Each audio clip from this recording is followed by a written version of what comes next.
সাহিত্যের বিভিন্ন আঙিনা থেকে বাছাই করে নিয়ে আসা কিছু মণি-মাণিক্য দিয়ে তৈরি আপনাদের প্রিয় কাহন।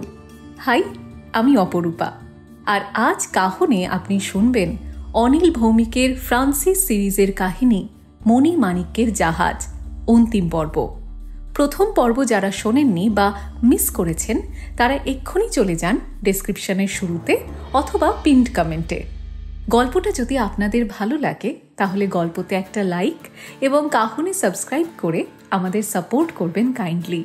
শুরু হচ্ছে অনিল ভৌমিকের কাহিনী মণি-মাণিক্যের জাহাজ, অন্তিম পর্ব। সাহিত্য দীর্ঘজীবী হোক।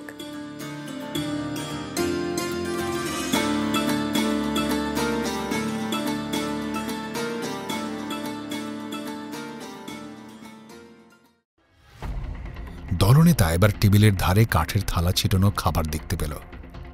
তারপর সন্দেহ দৃঢ় হল। ও সঙ্গে সঙ্গে ঘুরে দাঁড়িয়ে যুবকটিকে বলল, তুই মিথ্যে কথা বলছিস। ওরা এখানে এসেছিল, তোরা ওদেরকে ছেড়ে দিয়েছিস। দলনেতা যুবকটির বাঁ কাঁধে তলোয়ারের কোপ বসালো। মর তবে। রক্ত বেরিয়ে এলো। যুবকটি কাঁধে হাত চেপে কাঁপতে কাঁপতে মেঝে বসে পড়ল। গঙ্গাতে লাগল। ফ্রান্সিস দরজার ফোকর দিয়ে সব দেখছিল। ও এবার একটানে কোমর থেকে তলোয়ার খুলে ফেলল। চাপা স্বরে বলল, বিস্কো, শাঙ্কো, তৈরি হও। বিস্কো আর প্লেনি সঙ্গে সঙ্গে কোমর থেকে তলোয়ার খুলল। শাঙ্কো সঙ্গে সঙ্গে কাঁধ থেকে ধনুক নামিয়ে ধনুকে তীর চড়াল। দলনেতার এবার নজরে পড়ল ভাঁড়ার ঘরের কাঠের ছোট দরজাটার দিকে। ও এক পা করে তলোয়ার উঁচিয়ে দরজাটার দিকে আসতে লাগল। পাদ্রীমশাই হঠাৎ দুহাত তুলে ছুটে এসে দলনেতার সামনে দাঁড়ালেন।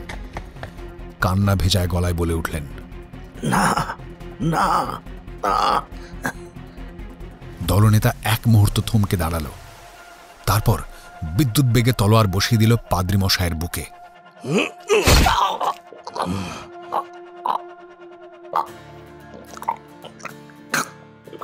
বৃদ্ধ দুহাত তলা অবস্থায় টেবিলের ওপর মুখ থুবড়ে পড়লেন।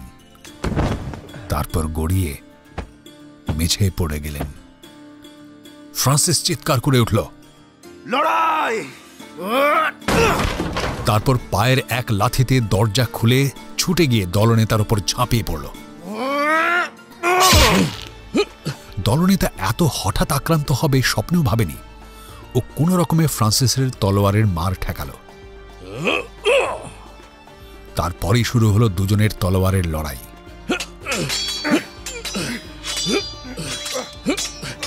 ততক্ষণে শাঙ্কর ছোঁড়া তীর একজন সৈন্যের বুকে বিঁধে গেছে। সেও মারা পড়ে গেছে। অন্য সৈন্যটির উপর তলোয়ার নিয়ে ঝাঁপিয়ে পড়ল বিস্কো আর প্লেনি। দুজনের সঙ্গে লড়াই করার ক্ষমতা সৈন্যটার ছিল না। অল্পক্ষণের মধ্যেই কপালে তলোয়ারের ঘা খেয়ে টেবিলের উপর হুমড়ি খেয়ে পড়ল। তখনই পাশের বাড়িগুলো থেকে নারী আর শিশু কণ্ঠের চিৎকার ও কান্নার রোল উঠল। ফ্রান্সিস তলোয়ার চালাতে চালাতে বলল, বিস্কো, বিস্কো, ওদের বাঁচাও। বিস্কো, প্লেনি আর শাঙ্কো সঙ্গে সঙ্গে ছুটে দরজা দিয়ে বেরিয়ে গেল। তখনও ফ্রান্সিস আর দলনেতার তলোয়ারের লড়াই চলছে। ফ্রান্সিস তলোয়ার চালাতে চালাতে বুঝল ও যে কোনো মুহূর্তে দলনেতাকে হত্যা বা আহত করতে পারে, কিন্তু ও তা করল না। একবার হঠাৎ আক্রমণের চাপ বাড়িয়ে দিল। পরক্ষণে এত জোরে তলোয়ার চালালো যে দলপতির হাত থেকে তলোয়ার ছিটকে মেঝে ঝনঝন শব্দে পড়ে গেল। নিরস্ত্র দলনেতা তখন হা হা করে নিঃশ্বাস নিচ্ছে। ওর মুখে মৃত্যু ভয় ফুটে উঠল। ফ্রান্সিস হাঁপাতে হাঁপাতে তলোয়ারের ডগাটা বুকে চেপে ধরল।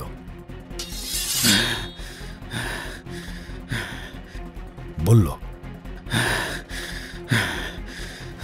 তোমাকে তোমাকে আমি হত্যা করব না, শুধু কয়েকটা কথা বলছি, শোনো। কি জীবন তুমি কাটিয়েছ, হ্যাঁ? শুধু ওই রাজা গোবন্ডের আদেশ পালন করেছ, ভালো খেয়ে পরে আনন্দ করেছ, আর নির্বিচারে তার আদেশে নারী, শিশু আর নিরীহ মানুষদের হত্যা করেছ। এই পৃথিবীতে তোমার মতো নর পিশাচের কোনো জায়গা নেই, বেঁচে থাকবার কোনো অধিকার নেই। অথচ দেখো দেখো ওদিকে, যে বৃদ্ধ পাদ্রী মশাইকে তুমি হত্যা করলে, তিনি সারাটা জীবন এই বসতির মানুষদের প্রাণ দিয়ে ভালোবেসেছেন, তাদের মঙ্গলের জন্য নিজের সব আনন্দ, বিলাস, সুখ, স্বাচ্ছন্দ্য সব বিসর্জন দিয়েছেন। এমন একজন দেবতুল্য মানুষ মরে যাবেন, আর তোমার মতো নর পশু বেঁচে থাকবে, এটা তো হয় না, তাই না? হ্যাঁ। দলনেতা হাওমাও করে কেঁদে ওঠে ফ্রান্সিসের পায়ে পড়ল। দু হাতে ফ্রান্সিসের পা জড়িয়ে ধরে কাঁদতে কাঁদতে বলল, আমাকে মারবেন না, আমাকে মারবেন না, আমাকে মারবেন না। ফ্রান্সিস বলল, না, তোমাকে আমি মারব না, তবে আমার পা ছুঁয়ে প্রতিজ্ঞা করো, আমি যা বলবো তুমি ঠিক তাই করবে। করবো করবো করবো, নিশ্চয় করবো, নিশ্চয় করবো। দলনেতা কাঁদতে লাগলো। শোনো, এই পাদ্রী মশাই এখানে যেভাবে জীবন কাটিয়েছিলেন, সেইভাবে তোমাকে বাকি জীবনটা কাটাতে হবে এখানে। উনি যা যা করতেন সেই সমস্ত কাজ তোমায় করতে হবে। এখানকার সবাইকে তোমায় ভালোবাসতে হবে, তাদের মঙ্গল ছাড়া তুমি আর অন্য কিছু ভাববে না। রাজি? হ্যাঁ, আপনি যা বলবেন আমি সেই সব করব। ফ্রান্সিস তলোয়ার নামালো, বলল, অবশ্য তোমার মতো নরপশুর প্রতিশ্রুতিকে আমি বিন্দুমাত্র বিশ্বাস করি না। তবুও তোমাকে বেঁচে থাকবার একটা সুযোগ দিলাম, দেখো পারো কিনা। এই আহত যুবকটির চিকিৎসার ব্যবস্থা করো। তোমাদের ওই দুজন সৈন্য যদি মরে গিয়ে না থাকে, তাহলে তাদেরও চিকিৎসার ব্যবস্থা করো। পাদ্রী মশাইকে যথাযোগ্য সম্মান দিয়ে গির্জার পাশের বাগানে কবর দেবে। দেখবে পাদ্রী মশাইয়ের পোশাকের পকেটে 4টে স্বর্ণ মুদ্রা আছে, তাই দিয়েই এই সব ব্যবস্থা করবে। আর তারপর যে পরিমাণ অর্থ বেঁচে থাকবে তা তুমি আশ্রমের কাজে লাগাবে। ফ্রান্সিস থামল, তারপর বলল, আমরা এখন রেভকজাবিকে ফিরে যাচ্ছি, কিন্তু আমি আবার আসব, দেখব তুমি তোমার প্রতিজ্ঞা পূর্ণ করেছো কিনা। যদি দেখি তুমি পালিয়ে গিয়েছো, তাহলে না না না না না, আমি আমি আমি প্রতিজ্ঞা করছি, আমি পালাবো না, আমি পালাবো না। দেখা যাক, তবে যদি পালাও তাহলে আমি তোমাকে একদিন খুঁজে বার করবই, আর তখন তোমাকে আমি যে অবস্থাতে পাবো, যেখানে পাবো, সেখানেই হত্যা করব। মনে রেখো, আমার নাম ফ্রান্সিস।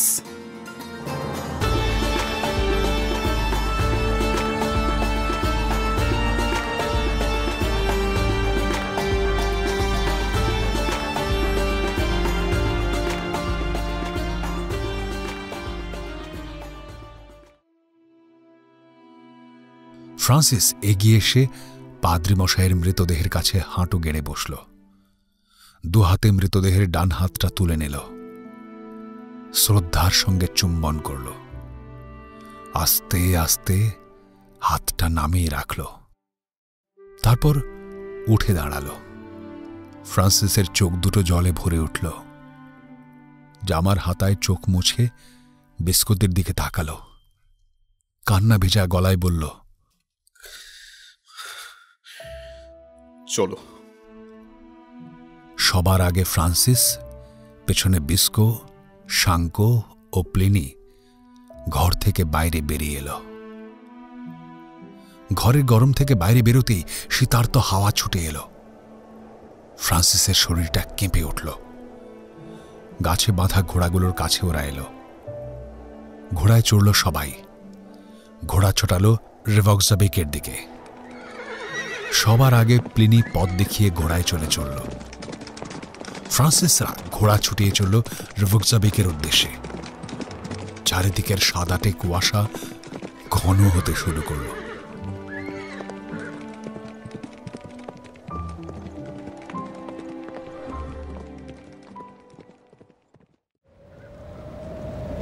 ঘণ্টা কয়েক পরেই শুরু হলো তুষার ঝড়, সেই সঙ্গে তুষার বৃষ্টি। তুষারের ঝড় বৃষ্টিতে ফ্রান্সিসরা কেউ কাউকে দেখতে পাচ্ছিল না। তুষার ঝড়ের সাঁই সাঁই শব্দের মধ্যে ফ্রান্সিস চিৎকার করে ডাকল, প্লিনি! প্লিনি! একটু দূর থেকে প্লিনি উত্তর দিল, বলুন। আর কত দূর? ঠিক বুঝতে পারছি না। এবার বিস্কোর উচ্চ কণ্ঠস্বর শোনা গেল, আরে ফ্রান্সিস থামো, আরে নইলে আমরা দল ছুট হয়ে যাব, কিচ্ছু দেখতে পাচ্ছি না। না, থামলে চলবে না বিস্কো, চলো, শুধু ঘোড়ার গতিটা কমিয়ে রাখো। ঘণ্টা খানেকের মধ্যেই তুষার ঝড় থেমে গেল। বৃষ্টির জোর কমল। তারপর বৃষ্টি একেবারে থেমে গেল। তখনই পাতলা কুয়াশার আস্তরণের মধ্যে দিয়ে দেখা গেল টানা পাহাড়ের চড়াই, রেভকজাবেকের সীমান্ত। ফ্রান্সিস টানা পাহাড় দেখেই বুঝল সেটা। তুষারের ঝড় বৃষ্টিতে ফ্রান্সিসদের সর্বাঙ্গ ভিজে গেছে। হাওয়ার তেজ কমলেও ফ্রান্সিসরা ঠান্ডায় কাঁপতে লাগল। টানা পাহাড়ের চড়াই পেরিয়ে ঘোড়া ছোটালো ফ্রান্সিসরা। এখন চারদিক পরিষ্কার হয়ে গিয়েছে, কুয়াশার আস্তরণও পাতলা। দূর থেকে আলোর বিন্দু দেখা গেল, রেভকজাবেক নগরের আলো। ওরা যখন নগরে ঢুকল তখন পথ ঘাট প্রায় জনশূন্য। ঘরে ঘরে আলো নেভানো, পথে দু একজন পথচারী। ওরা ঘোড়া ছুটিয়ে রাজবাড়ির সামনে এলো। ঘোড়া থামালো। সবাই হাঁপাচ্ছে তখন। ফ্রান্সিস বলল, বিস্কো, শাঙ্কো, তোমরা জাহাজে চলে যাও। প্লিনি, প্লিনি তুমিও বাড়ি যাও। আমি রাজা ইনগালফের সাথে কথা বলে জাহাজে ফিরব, ঠিক আছে? যাও। বিস্কো, শাঙ্কো আর প্লিনি চলে গেল। দ্বাররক্ষী একজন ফ্রান্সিসের কাছে এগিয়ে এলো। ফ্রান্সিস বলল, রাজা ইনগালফকে খবর দাও। দ্বাররক্ষী বলল, রাজামশাই ঘুমিয়ে আছেন। ঘুম ভাঙাও, খবর দাও, বলো যে ফ্রান্সিস থিং ভ্যালির থেকে ফিরে এসেছে। দ্বাররক্ষী আর কোনো কথা বলল না, দ্রুত পায়ে রাজবাড়িতে ঢুকে পড়ল। ফ্রান্সিস রাজবাড়ির চত্বর আস্তে আস্তে হেঁটে পেরিয়ে এলো। রাজবাড়ির দরজায় এসে দাঁড়াল। ভীষণ ক্লান্ত লাগছে নিজেকে। এত দূর ঘোড়া ছুটিয়ে এসেছে, পেট পুরে খেতেও পারেনি। একটু পরেই সে দ্বাররক্ষী ছুটে এলো, বলল, রাজামশাই আপনাকে ডাকছেন। ফ্রান্সিস দ্বাররক্ষীর পেছনে পেছনে রাজবাড়ির অভ্যন্তরে ঢুকল। কয়েকটা ঘর পার হয়ে রাজার শয়নকক্ষে ঢুকল। দ্বাররক্ষী শয়নকক্ষে ঢুকল না। ফ্রান্সিস কাঁচ ঢাকা আলোতে দেখল রাজা ইনগল্ফ পাখির পালকের বিছানায় বসে আছেন। রাজা ইনগল্ফ ফ্রান্সিসের পেছন দিকে তাকালেন। মারিয়াকে না দেখে তিনি হতাশার ভঙ্গি করলেন, বললেন, ফ্রান্সিস বলেছিল রাজকুমারী মারিয়াকে মুক্ত করে আনবে। ফ্রান্সিস একটু মাথা নত করে বলল, না রাজা, পারলাম না। রাজার মুখ চিন্তাকুল হল। একটু মাথা নেড়ে বললেন, তাহলে তো আমাদের সৈন্যদের নিয়ে স্কাল হল্টে চলে যেতেই হবে। ফ্রান্সিস একটু চুপ করে রইল। তারপর বলল, আপনি কি মনে করেন সৈন্যবাহিনী নিয়ে আপনি স্কাল হল্টে চলে গেলে গোমট তার প্রতিশ্রুতি রক্ষা করবে? জানি না, কিন্তু এছাড়া আমার আর কিছুই করার নেই। রাজা হতাশ স্বরে বললেন। ফ্রান্সিস আর কোনো কথা বলল না। আসলে ও এত পরিশ্রান্ত হয়ে পড়েছিল যে ভালো করে গুছিয়ে কিছু ভাবতে পারছিল না। ও একটু মাথা নুইয়ে রাজাকে সম্মান জানিয়ে ঘর থেকে বেরিয়ে এলো।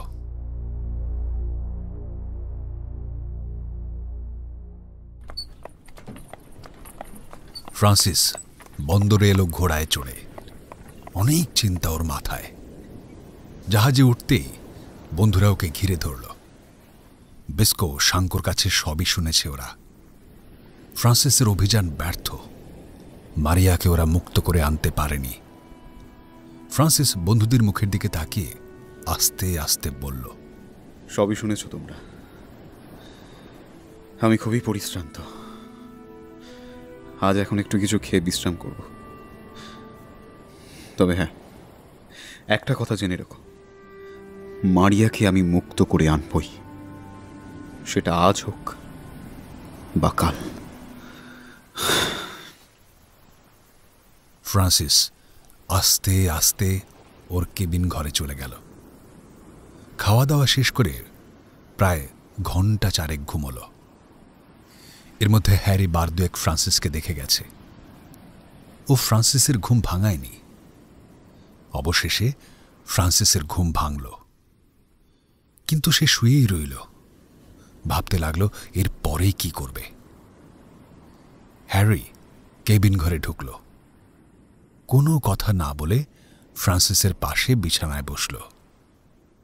ফ্রান্সিস বলল, হ্যারি, এখন আমরা ঠিক কি করব বলো তো? রাজা ইনগলফ কি বললেন? হ্যারি বলল, উনি স্কাল হল্টে যাবার জন্য মনস্থির করে ফেলেছেন। তুমি বোধহয় জানো না, স্কাল হল্টের রাজা হজারলিফ রাজা ইনগলফের ভাই। না, আমি জানতাম না। রাজপরিবার ওখানে সুখেই থাকবেন, কিন্তু ভাবনার কথা হলো আমরা কি করব। এখানে রাজা ইনগলফের সৈন্যরা থাকবে না। গুমন্ড এসে এখানকার রাজা হয়ে বসবে। সে তো তার সৈন্যবাহিনী নিয়েই চলে আসবে। এখনকার চেয়ে আমাদের বিপদ হবে আরও বেশি। কাজেই আমার মনে হয় আমাদেরও স্কাল হল্টে চলে যেতে হবে। তারপর ফ্রান্সিস হ্যারির কথাগুলো মন দিয়ে শুনল। বলল, হ্যারি, সবাইকে জাহাজের ডেকে জমায়েত হতে বলো, ঘণ্টাখানেকের মধ্যে। আমি যাচ্ছি। হ্যারি সবাইকে জমায়েতের খবর দিতে চলে গেল। ঘণ্টাখানেকের মধ্যে ফ্রান্সিসের ভাইকিং বন্ধুরা জাহাজের ডেকে এসে জড়ো হল। একটু পরেই ফ্রান্সিস এলো, সঙ্গে হ্যারি। এতক্ষণ সবাই কথাবার্তা বলছিল। ফ্রান্সিস আসতেই সবাই চুপ করল। ফ্রান্সিস একটুক্ষণ চুপ করে দাঁড়িয়ে থেকে বলতে লাগল, ভাই সব, তোমরা জানো থিংভ্যালির রাজা গুমান্ড অতীতে আমাদের দেশের সেনাপতি ছিলেন। আমাদের রাজার বিরুদ্ধে বিদ্রোহের অভিযোগে তাকে এখানে নির্বাসিত করা হয়। সে এখন থিংভ্যালির রাজা হয়ে বসে আছে, কিন্তু এখন সে এক চাল চেলেছে। রাজকুমারী মারিয়াকে সে কৌশলে অপহরণ করেছে, আর মারিয়ার মুক্তিপণ হিসেবে সে দাবি করেছে রাজা ইনগলফকে রেভকজাবিকের রাজত্ব ছেড়ে স্কাল হল্টে চলে যেতে হবে। সোজা কথায়, বিনা যুদ্ধে বিনা রক্তপাতে গুমন্ড রেভকজাবিকের রাজা হয়ে বসবে আর তার রাজত্বের সীমানা বাড়াবে। ফ্রান্সিস থামল। ভাইকিংরা কেউ কোনো কথা বলল না। মাথার ওপর পাতলা কুয়াশার আবরণের মধ্যে দিয়ে আকাশে কয়েকটা তারা দেখা যাচ্ছে মাঝে মাঝে। উত্তরের শীতার্ত হাওয়া বইছে। ফ্রান্সিস আবার বলতে লাগলো, ভাই সকল, এই নিয়ে আমি রাজা ইনগলফের সাথে কথা বলেছি। আমরা 4 জন মারিয়াকে মুক্ত করতে পারিনি। এই জেনে তিনি স্থির সিদ্ধান্ত জানিয়েছেন যে তিনি তার পরিবার সহ তার সৈন্যবাহিনীকে নিয়ে স্কাল হল্টে চলে যাবেন। আর তাহলেই রাজা গুমান্ড মারিয়াকে মুক্তি দেবে। কিন্তু আমি গুমান্ডকে ভালো করেই চিনি ভাই সকল। সে তার প্রতিশ্রুতি কখনোই রাখবে না। ফ্রান্সিস থামল। তারপর বলতে লাগলো, তাই এই নিয়ে হ্যারির সাথে আমার কথা হয়েছে। আমি স্থির করেছি কাল আমরাও সকলে জাহাজে চড়ে স্কাল হল্ট চলে যাব। এবার এ ব্যাপারে তোমাদের কি মতামত তা তোমরা জানাও। ফ্রান্সিস থামল। সবাই চুপ করে রইল। নীরবতা ভাঙল বিস্কো। বিস্কো বলল, ফ্রান্সিস, আমরা যদি এখানে থাকি, লড়াই করি, গুমান্ডের সৈন্যবাহিনীকে যদি এখানকার অধিকার নিতে না দিই। ফ্রান্সিস বলল, সেক্ষেত্রেও 2টো সমস্যা আছে বিস্কো। 1, রাজা ইনগলফের সৈন্যবাহিনী এখানে থাকবে না। লড়তে হলে আমাদের এই জনা 50-কে একটা বড় সৈন্যবাহিনীর সঙ্গে যুদ্ধ করতে হবে। কাজেই মরণপর লড়াই করলেও আমরা পারব না। আর দ্বিতীয়ত, মারিয়া এখন থিংভ্যালিতে বন্দী হয়ে রয়েছে। আমরা এখানে যুদ্ধে নেমেছি এই সংবাদ গুমন্ড পেলে মারিয়ার জন্য বিপদ বাড়বে। বলা যায় না, হয়তো রাজত্বের লোভে গুমন্ড মারিয়াকে হত্যার হুমকিও দিতে পারে। তখন আমাদেরই যুদ্ধ থামাতে হবে। কাজেই সব দিক বিবেচনা করে আমাদের সিদ্ধান্ত নিতে হবে যে আমরা এখানেই থাকব, নাকি রাজা ইনগালফের সাথে আমরাও স্কাল হল্টে চলে যাব। ফ্রান্সিস থামল। সমবেত ভাইকিংদের মধ্যে গুঞ্জন শুরু হলো। দু একজন বলে উঠল, তবু আমরা যুদ্ধ করব। কিন্তু আর কাউকে সমর্থক না পেয়ে ওরা চুপ করে গেল। একজন ভাইকিং বলে উঠল, কিন্তু রাজকুমারী মারিয়ার মুক্তির কি হবে? ফ্রান্সিস বলল, আমরা স্কাল হল্টে জাহাজ নিয়ে থামব। যদি কোনোভাবে রাজা গুমন্ড মারিয়াকে মুক্তি না দেয়, তবে আবার চেষ্টা করব মারিয়াকে মুক্ত করতে। তবে যদি কোনোভাবে তা না পারি, তাহলে রাজা ইনগলফকে বাধ্য করব যুদ্ধে নামতে। রাজা ইনগলফের সৈন্যবাহিনীর সঙ্গে আমরাও যুদ্ধে যোগ দেব। আর মারিয়াকে মুক্ত না করা পর্যন্ত আমরা কেউই আইসল্যান্ড ছেড়ে যাব না। ভাইকিংরা সবাই উল্লাসে চিৎকার করে উঠল। এবার তোমরা বলো এখন কি করবে? একজন ভাইকিং বন্ধু বলে উঠল, তুমি যা বলবে আমরা তাই করব। সবাই প্রায় একসঙ্গে কথাটা সমর্থন করল। তাহলে আমরা জাহাজ নিয়ে স্কাল হল্টে গিয়ে থাকব, আর রাজাকেও আমাদের জাহাজে আসতে অনুরোধ করব। তিনি আমাদের সঙ্গী হলে ভালোই হবে। আর তারপর রাজা গুমন্ড কি করে সেটা দেখব। প্রয়োজনে লড়াইয়ে নামব।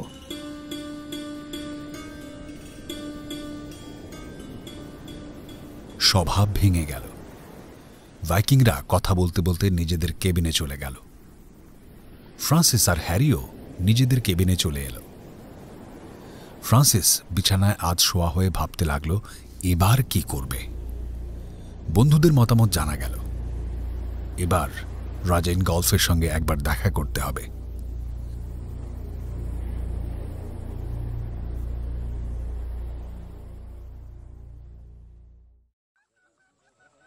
দিনের হিসেবে পরদিন ফ্রান্সিস রাজা ইনগলফের সঙ্গে সাক্ষাৎ করতে গেল। সঙ্গে হ্যারিকে নিয়ে গেল। ওরা যখন রাজবাড়ির কাছে গেল, দেখল দক্ষিণে সৈন্যদের ছাউনি থেকে সৈন্যরা বেরিয়ে আসছে। রাজবাড়ির ওপাশের প্রান্তরে সৈন্যরা জড়ো হচ্ছে।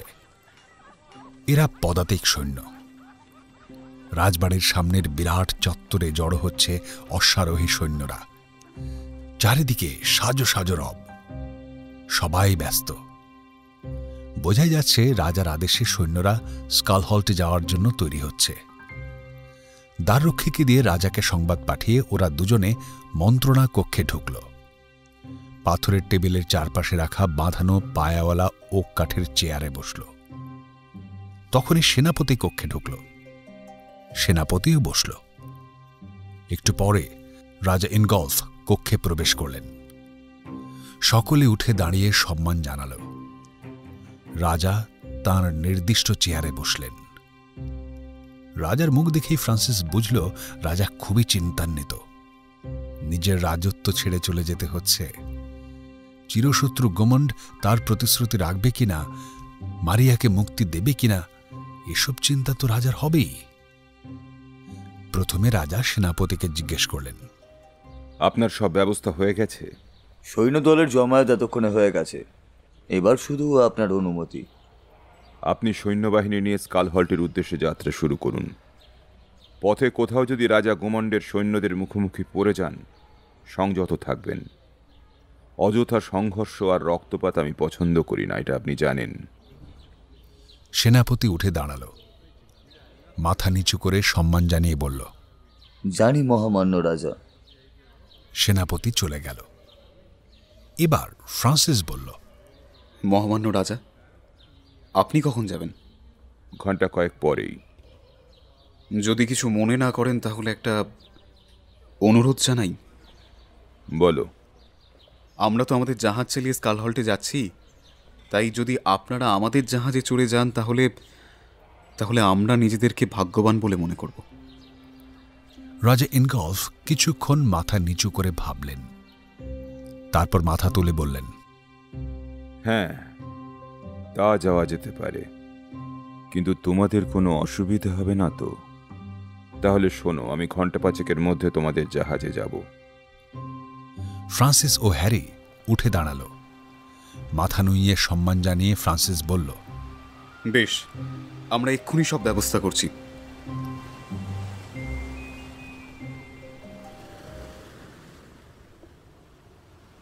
ফ্রান্সিস আর হ্যারি জাহাজে ফিরে এলো। সবাইকে ফ্রান্সিস বলল, ভাই সব, রাজা ইনগলফ আমাদের সাথে জাহাজে চড়ে স্কাল হল্টে যেতে সম্মতি প্রকাশ করেছেন। সকলেই খুব খুশি হল। এবার হ্যারি বলল, শোনো, সমস্ত কিছু যেন রাজপরিবারের বসবাসের উপযোগী হয় সেই ব্যবস্থা করো। সব ভাইকিং হই হই করে কাজে লেগে পড়ল। ঘণ্টা 2-এর মধ্যে জাহাজের চেহারা ফিরে গেল। জাহাজের ডেক, সিঁড়ি, মাস্তুল, কেবিন ঘর সব ঝকঝক করতে লাগল।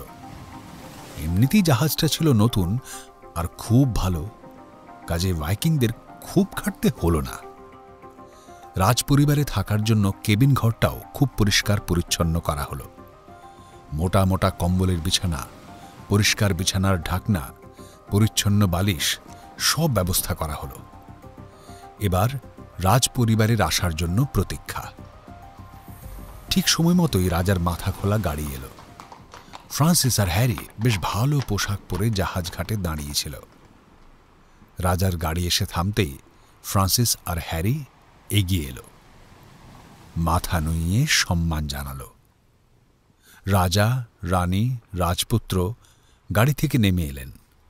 তারপর পাতা কাঠের পাটাতনের উপর দিয়ে হেঁটে জাহাজে উঠলেন। বিস্কো তাঁদের পথ দেখিয়ে নির্দিষ্ট কেবিন ঘরে পৌঁছে দিল। জাহাজ দেখে, কেবিন ঘর দেখে রাজপুত্র খুব খুশি। সে সারা জাহাজে ছোটাছুটি করতে লাগল। রাজা ও রানী কেবিন ঘরে ঢুকে চুপ করে বসে রইলেন। দুজনের কারোর মন ভালো নেই। ফ্রান্সিস সেই কেবিন ঘরে ঢুকল, বলল, মহামান্য রাজা, আপনাদের কোনো অসুবিধা হচ্ছে না তো? রাজা মৃদু হেসে বললেন, না ফ্রান্সিস, আমার রাজকোষ একটা সিন্দুকে রাখা আছে। ওই সিন্দুকটা একটা নিরাপদ জায়গায় রেখো। আগে ওটা আমরা অস্ত্র ঘরে রেখেছি। 2 করে ভাইকিং সারাক্ষণ ওই ঘরটা পাহারা দেয়। আপনি নিশ্চিন্তে থাকতে পারেন। রাজা, আপনাদের দরজায় 2 পাহারাদার রয়েছে। আপনাদের যখন যা প্রয়োজন চাইবেন। তখনই রানী মৃদু স্বরে বললেন, মারিয়া থাকলে কত খুশি না হতো।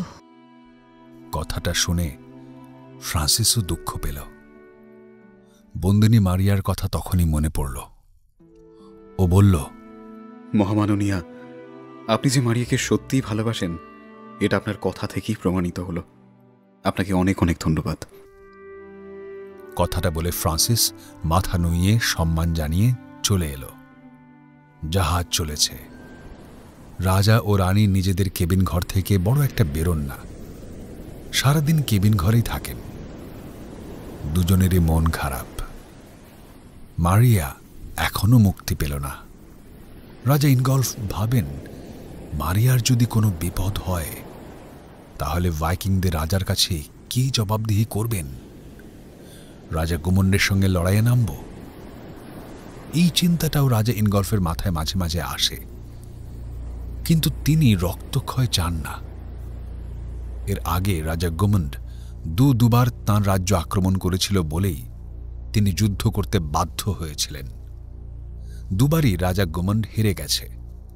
এবার তাই তাকে বিপদে ফেলতে মারিয়াকে অপহরণ করেছে। রাজা গুমন্ড ভালো করে জানে এবার রাজা ইনগলফকে চাপ দিয়ে সে শুধু তার রাজত্বই পাবে না, আরও কিছু সুবিধাও আদায় করে নেবে। কিন্তু রাজা ইনগলফ এ অবস্থায় একেবারে অসহায়। কিছুই করার নেই তাঁর।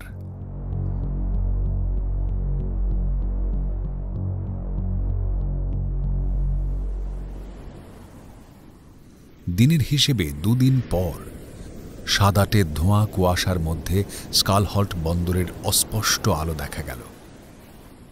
আস্তে আস্তে জাহাজ এসে বন্দরে ভিড়ল। জাহাজ থেকে ঘাটের গায়ে তক্তা ফেলা হলো। দেখা গেল 2 গাড়ি বন্দরে দাঁড়িয়ে আছে। রাজা ইনগলফের সেনাপতি দাঁড়িয়ে অপেক্ষা করছে। বোঝা গেল সে সৈন্যবাহিনী নিয়ে আগেই পৌঁছে গেছে। একটা মাথা খোলা গাড়ি থেকে রাজা হজরলিফ ও রানী নেমে এলেন। ওদিকে রাজা ইনগলফ ও রানী রাজপুত্রকে সঙ্গে নিয়ে জাহাজ ঘাটায় নামলেন। রাজা হজরলিফ তো রাজা ইনগলফের ছোট ভাই। তারা পরস্পরকে জড়িয়ে ধরলেন। ভাইকিংরা ধরাধরি করে রাজা ইনগলফের রাজকোষ, সেই লম্বা সিন্দুকটা অন্য গাড়িটায় তুলে দিল। রাজা রানীরা ও রাজপুত্র সামনের গাড়িটায় চলল। গাড়োয়ান চাবুকের শব্দ করে প্রথম গাড়িটা ছেড়ে দিল।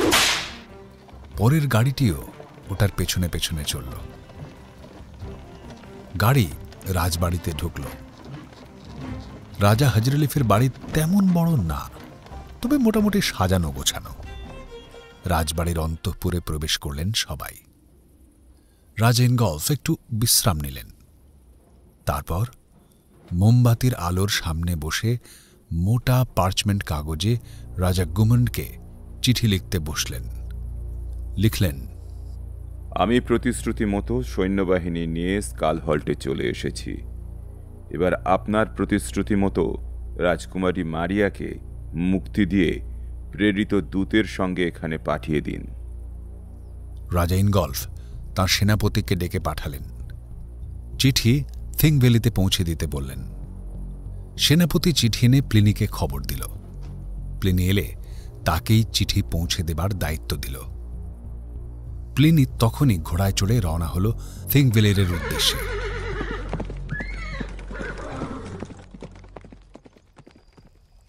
দিনের হিসেবে পরদিন প্লিনি ঘোড়ায় চড়ে ফিরে এলো, কিন্তু সঙ্গে মারিয়া নেই। প্লিনি রাজবাড়িতে ঢুকল।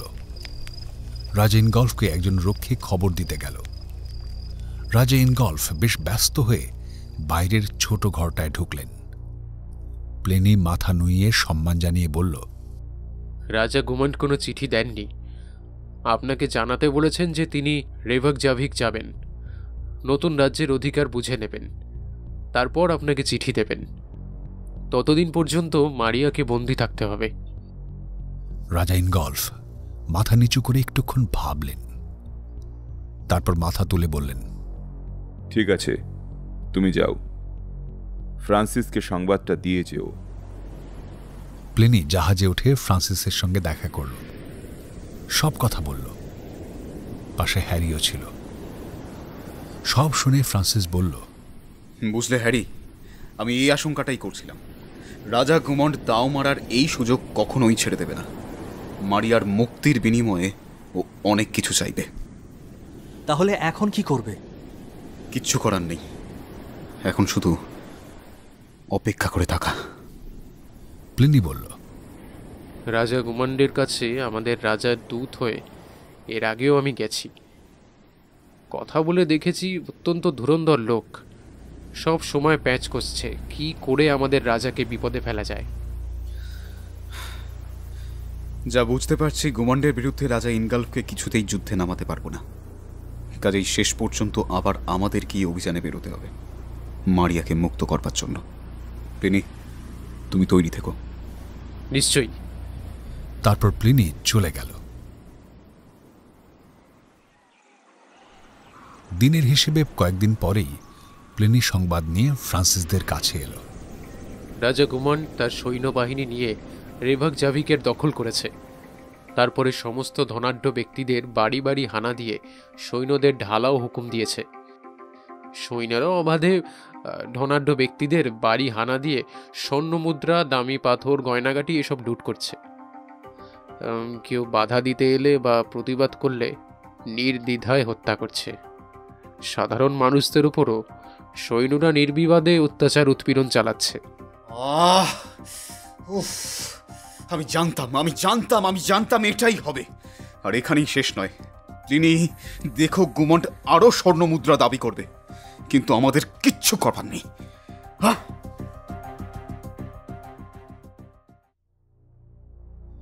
সত্যি তাই ঘটল।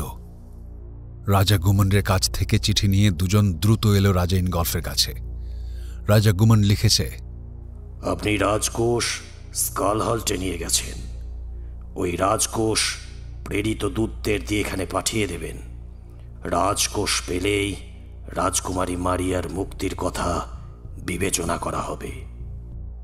রাজা ইনগল্ফ দুজনকে বসিয়ে রেখে ছোট ভাই রাজা হাজরিলিফের সঙ্গে কথা বলতে অন্দরমহল এলেন। সব শুনে রাজা হাজরিলিফ বললেন, রাজকুমারী মারিয়ার মুক্তির জন্য রাজকোষ এখন দিয়ে দাও। রাজকুমারী মুক্তি পাক, তারপর দুজন মিলে সমস্ত সৈন্যবাহিনী নিয়ে সিংভ্যালির আক্রমণ করব। না না, রক্তক্ষয় আমি চাই না। ঠিক আছে, সেসব পরে ভাবা যাবে। তুমি এখন আগে রাজকোষটা দিয়ে দাও। বেশ। রাজা ইনগল্ফ তাঁর দেহরক্ষীদের আদেশ দিলেন। দেহরক্ষীরা ধরাধরি করে সেই লম্বাটে কালো ফুল লতাপাতার কাজ করা সিন্দুকটা অন্দরমহল থেকে নিয়ে এলো। রাজা হাজরিলিফের একটা মাথা খোলা গাড়িতে তুলে দিল।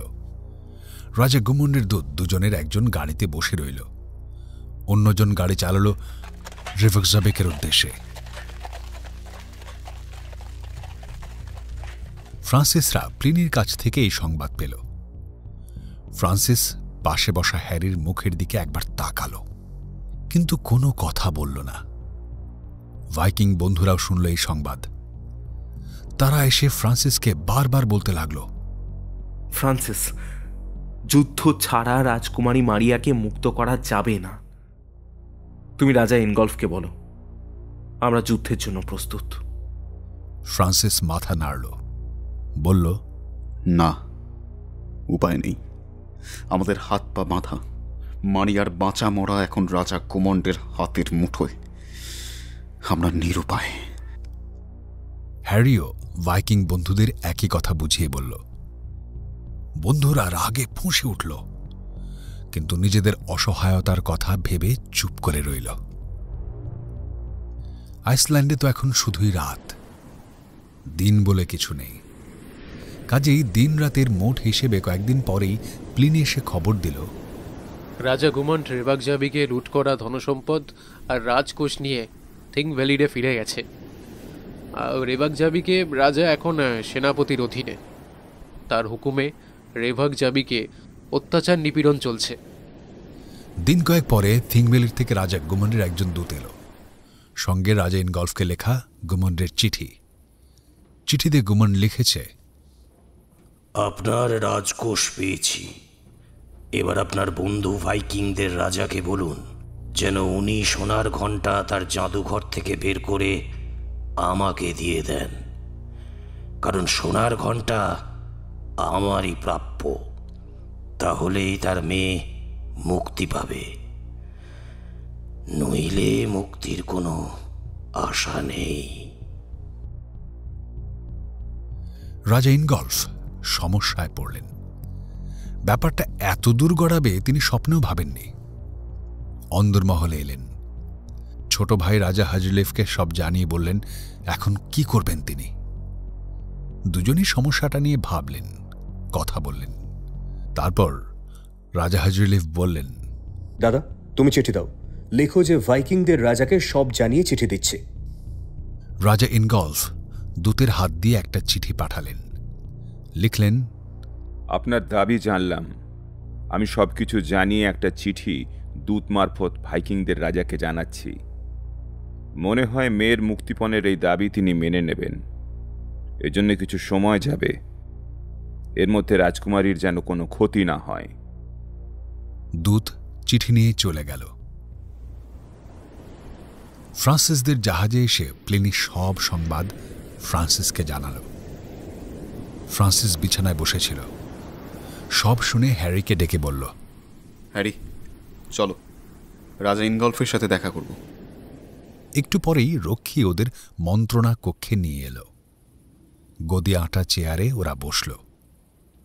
একটু পরে রাজা ইনগল্ফ কক্ষে ঢুকলেন।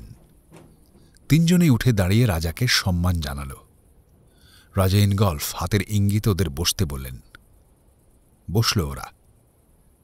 রাজা চেয়ারে বসলে ফ্রান্সিস বলল, মহামান্য রাজা, প্লিনির মুখে সবকিছু শুনলাম।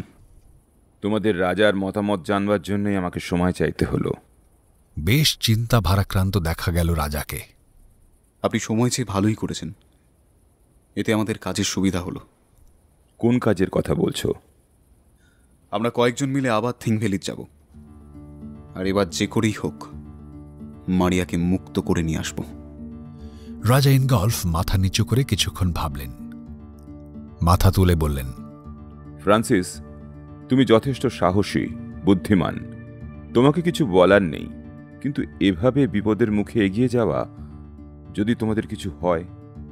আপনি নিশ্চিন্তে থাকুন, ফ্রান্সিসরা বিপদে পড়লে আমরা সব ভাইকিংরে যাব উদ্ধার করতে। হ্যারি বলল। তবু তোমাদের রাজা কি উত্তর দেন সেটা জানবার জন্য তোমাদের কিছুদিন অপেক্ষা করা উচিত। না মাননীয় রাজা, এখনই ঠিক সময় অভিযানে বেরোবার, কারণ রাজা গুমন্ড এখন অনেক নিশ্চিন্ত। ও ভালো করেই জানে আমাদের রাজা তার মারিয়াকে প্রাণের চেয়েও বেশি স্নেহ করেন এবং ভালোবাসেন।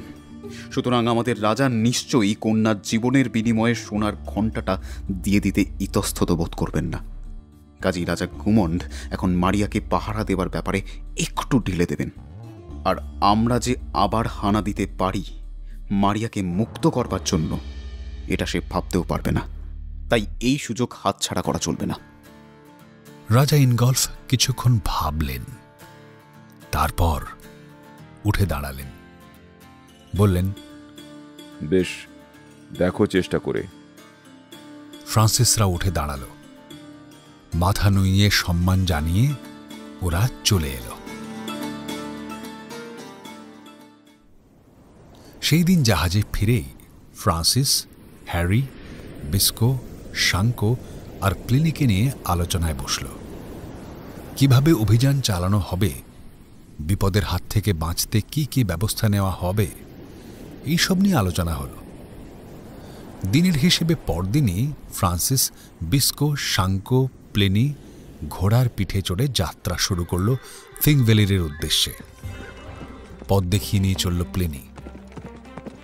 কুয়াশা কোথাও ঘন, কোথাও পাতলা, মাথার উপর সাদা ধোঁয়াটে আকাশ, তারা ঢাকা পড়ে গেছে, ম্লান আলো চারদিকে।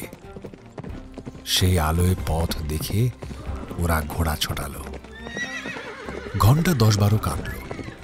তারপর ওরা ফিংভেলির নগরের দেওয়ালের কাছে পৌঁছল। ঘোড়া থেকে নামল। ঘোড়াগুলোর লাগাম একটা গাছের গায়ে বেঁধে দিয়ে পায়ে হেঁটে নগরে প্রবেশ করল।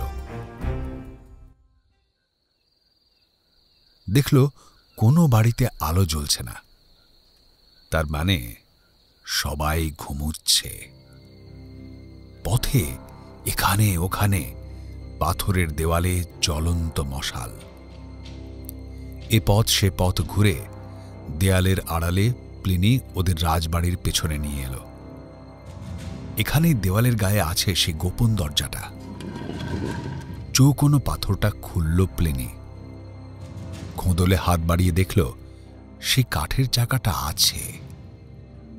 ও চাকাটা আস্তে আস্তে ঘোরাতে লাগলো।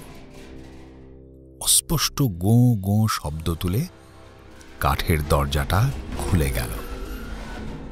তার মানে ভাঙা চাকাটা মেরামত করা হয়েছে। ফ্রান্সিস কোমর থেকে তলোয়ার খুলে খুব সন্তর্পণে পা ফেলে দরজা পেরিয়ে ঢুকল। দেখল এখানে ওখানে মশাল জ্বলছে বটে, কিন্তু কোনো প্রাসাদরক্ষী নেই কোথাও। ফ্রান্সিস মনে মনে হাসল। রাজা গুমন্ড এখন সোনার ঘণ্টার স্বপ্নে বিভোর এবং নিশ্চিন্ত। কাজেই আগের বারের মতো প্রাসাদ রক্ষীর সংখ্যা বাড়ায়নি। তাছাড়া তাকে রেভকজাবিকে রাখতে হয়েছে। ফ্রান্সিস দরজা দিয়ে বাইরে এলো। প্লিনি বলল, কি দেখলেন? একজন রক্ষীও তো চোখে পড়ল না। তাহলে চলো ঢুকে পড়ি। না বিস্কো, এখন নয়। প্লিনি, সৈন্যদের আস্তানাটা কোথায়? প্লিনি আঙুল তুলে একটু দূরে উত্তর দিকে বেশ কয়েকটা টানা লম্বা পাথরের ঘর দেখালো। ঘরগুলোর ছাউনি এদেশীয় রীতি অনুযায়ী শুকনো মোটা ঘাসের। ফ্রান্সিস ইঙ্গিতে সবাইকে আসতে বলল। রাস্তা পেরিয়ে সবাই একটা দেয়ালের কাছে এলো। দেয়ালের পাথরের খাঁজে দুটো মশাল আড়াআড়ি বসানো ছিল। দুটো জ্বলন্ত মশালই ফ্রান্সিস খাঁজ থেকে তুলে নিল। এবার একটা মশাল পাথরে ঘা মেরে নিভিয়ে ফেলল। অন্য জ্বলন্ত মশালটা হাতে নিয়ে উবু হয়ে বসল। মশালটা বিস্কোর হাতে দিল। তারপর নেভানো মশালটার মাথার দিক থেকে জড়ানো কাপড়ের লম্বা ফালি খুলতে লাগল। বেশ গরম। আস্তে আস্তে 4টে ফালি খুলে নিল। উঠে দাঁড়িয়ে শাঙ্কুকে বলল, শাঙ্কু, এগুলো 4টে তীরের ফলায় জড়াও নাও। শাঙ্কু এবার ব্যাপারটা বুঝতে পারল। ও দ্রুত হাতে 4টে তীরের ফলায় কাপড়ের ফালি জড়িয়ে ফেলল। ফ্রান্সিস বলল, তীরগুলোতে জ্বলন্ত মশাল থেকে আগুন ধরাও, আর তারপর সৈন্যদের ছাউনির ওপর ছুড়ে দাও। শাঙ্কু একটা তীরের ফলার কাপড়ে জ্বলন্ত মশাল থেকে আগুন ধরাল। তারপর নিশানা ঠিক করে ছুঁড়ল। কুয়াশার মধ্যে তীরটা উড়ে গিয়ে পড়ল। শুকনো মোটা ঘাসের ছাউনিতে সঙ্গে সঙ্গে আগুন লেগে গেল। তারপর শাঙ্কু পরপর 3টে জ্বলন্ত তীর ছুঁড়ল। সৈন্যদের সব ছাউনিতেই আগুন লেগে গেল। কিছু সৈন্য বোধহয় জেগেছিল, তারা আগুন আগুন বলে চিৎকার চেঁচামেচি শুরু করল। এদিকে ফ্রান্সিস বলল, সবাই শোনো, খোলা দরজা দিয়ে আমরা ভেতরে ঢুকবো। ছোট সবাই, জলদি। 4 জনে দ্রুত ছুটে অন্ধকার রাস্তাটা পেরিয়ে রাজবাড়িতে ঢুকে পড়ল। ফ্রান্সিস ছুটতে ছুটতে বলল, তিনি অন্দরমহলে নিয়ে চলো, রাজার শয়ন কক্ষে, জলদি। ছুটল 4 জন। ওদিকে সৈন্যদের ছাউনিতে আগুন ছড়িয়ে পড়েছে। সৈন্যরা সব বেরিয়ে এসেছে ছাউনি ছেড়ে। কাঠের বড় বড় বালতি নিয়ে অনেকেই ছুটে যাচ্ছে কাছের উষ্ণ প্রস্রবণের দিকে। ওখান থেকে জল এনে জল ছিটিয়ে আগুন নেভাবার চেষ্টা চলেছে। কুয়াশা ভরা আকাশে আগুনের আভা ছড়িয়ে পড়েছে, সেই সঙ্গে কালো ধোঁয়া। রাজবাড়ির অন্দরমহলের রক্ষীরা ছুটে জানালার কাছে চলে এসেছে। সবাই আগুন দেখছে। অন্দরমহলের কাছে কোনো রক্ষী নেই। ফ্রান্সিসরা রক্ষীদের 2টো ঘর পেরিয়ে অন্দরমহলে ঢুকল। সঙ্গে সঙ্গে ওরা 4 জন রক্ষীর একেবারে সামনে পড়ে গেল। রক্ষীরা অবাক, এরা কোত্থেকে এলো? ফ্রান্সিস চাপা স্বরে বলল, শাঙ্কু, বিস্কো, ওদেরকে প্রাণ মেরো না, আহত করো। বিস্কো আর শাঙ্কু তলোয়ার খুলে রক্ষীদের ওপর ঝাঁপিয়ে পড়ল। শুরু হলো তলোয়ারের লড়াই। শাঙ্কু আর বিস্কো নিপুণ হাতে তলোয়ার চালাতে লাগল। একটুক্ষণের মধ্যেই 2 জন রক্ষী হাতে কাঁধে তলোয়ারের ঘা খেয়ে মেঝে পড়ে গেল। বাকি 2 জনের সঙ্গে লড়াই চলল। ফ্রান্সিস প্লেনির হাত ধরে টানল, চলো। 2 জন ঘরের পর ঘর পেরিয়ে চলল। একটা ঘরে দরজার সামনে দেখল 2 জন রক্ষী। একজন খোলা তলোয়ার নিয়ে দাঁড়িয়ে আছে, অন্যটি দরজায় হেলান দিয়ে চোখ বুজে ঘুমোচ্ছে। হাতে ঠিক তলোয়ার ধরে আছে। ফ্রান্সিসদের দেখে জাগ্রত রক্ষীটি হকচকিয়ে গেল। পরক্ষণেই তলোয়ার হাতে ঝাঁপিয়ে পড়ল। প্লেনিও তলোয়ার হাতে এগিয়ে গেল। শুরু হলো 2 জনের তলোয়ারের লড়াই। ফ্রান্সিস দ্রুত হাতে ঘুমন্ত রক্ষীটির হাত থেকে তলোয়ারটা ফেলে দিল। পাথরের মেঝেতে ঝনাত করে তলোয়ারটা পড়ে যাওয়ার শব্দে রক্ষীটি ঘুম ভেঙে চমকে চোখ চাইল। ফ্রান্সিস ততক্ষণে ওর গলায় নিজের তলোয়ারের ফলাটা ঠেকিয়ে বলল, নড়বে না, শুধু বলো রাজকন্যা মারিয়াকে কোন ঘরে বন্দী করে রাখা হয়েছে, বলো। রক্ষীটি ফ্যাল ফ্যাল করে তাকিয়ে রইল। ফ্রান্সিস তলোয়ারে আরো একটু চাপ দিল, বলল, বলো রাজকন্যা মারিয়া কোথায়? রক্ষীটি এবার তাড়াতাড়ি দরজাটা দেখিয়ে বলল, এই ঘরে। ফ্রান্সিস সঙ্গে সঙ্গে রক্ষীটির ঘাড়ের কাছে তলোয়ারের বাঁটটা দিয়ে একটা ঘা মারল। রক্ষীটি শব্দ করে মেঝে পড়ে গেল। ওদিকে প্লিনি তখনও অন্য রক্ষীটির সঙ্গে লড়াই করে চলেছে। ফ্রান্সিস ঘরটার মধ্যে ঢুকল। বাইরের আগুন আগুন চিৎকার আর লোকজনের হই হল্লায় মারিয়ার ঘুম ভেঙে গিয়েছিল। ও শুয়ে শুয়েই ভাবছিল কোথায় আগুন লেগেছে। এমন সময় ফ্রান্সিসের চাপা স্বরের ডাক শুনল, মারিয়া, মারিয়া। মারিয়া দ্রুত বিছানায় উঠে বসল। দেখল সামনেই ফ্রান্সিস দাঁড়িয়ে। ফ্রান্সিস, তুমি? মারিয়া বিছানা থেকে নেমে এলো। ফ্রান্সিস চাপা স্বরে বলল, মারিয়া, এই তো, শোনো, 1 মুহূর্ত আর এখানে দেরি নয়, শিগগিরই চলো। বলে ও দরজার দিকে ছুটল। মারিয়াও পেছন পেছনে ছুটল। ঘরের বাইরে এসে দেখল যে প্লিনি তখনও রক্ষীটির সঙ্গে লড়াই করে চলেছে। প্লিনির পোশাক এখানে ওখানে তলোয়ারের ঘায়ে ছিঁড়ে গেছে, সারা দেহ রক্তাক্ত। ফ্রান্সিস বুঝল প্লিনি আর আত্মরক্ষা করতে পারবে না। ফ্রান্সিস বুঝল রক্ষীটি তলোয়ার চালানোয় নিপুণ। ফ্রান্সিস মনে মনে ওর প্রশংসা করল, কিন্তু হাতে সময় কম, ওকে যত তাড়াতাড়ি সম্ভব ঘায়েল করতে হবে। ফ্রান্সিস দু একবার আত্মরক্ষার ভান করেই দ্রুত লাফিয়ে উঠে লোকটার ডান কাঁধের কাছে তলোয়ারের কোপ বসিয়ে দিল।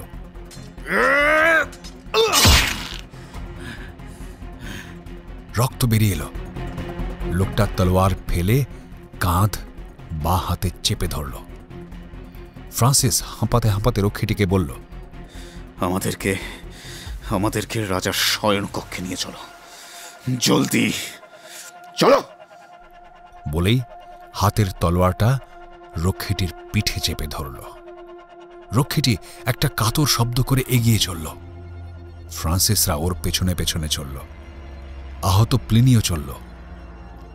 রাজার শয়নকক্ষের দরজায় দুজন রক্ষী খোলা তলোয়ার হাতে পাহারা দিচ্ছিল।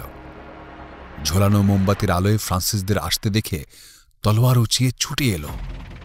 ফ্রান্সিস একটু গলা চড়িয়ে বলল, তোমরা যদি আমাদেরকে আক্রমণ করো তাহলে তোমাদের এই বন্ধুটিকে আমি নিকেশ করে দেব।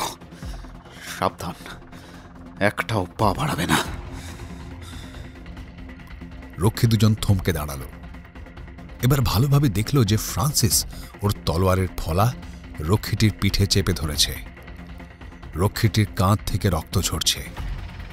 ওরা তলোয়ার নামিয়ে এক পাশে সরে দাঁড়ালো। সবাইকে নিয়ে ফ্রান্সিস রাজা গুমন্ডের শয়নকক্ষে ঢুকল।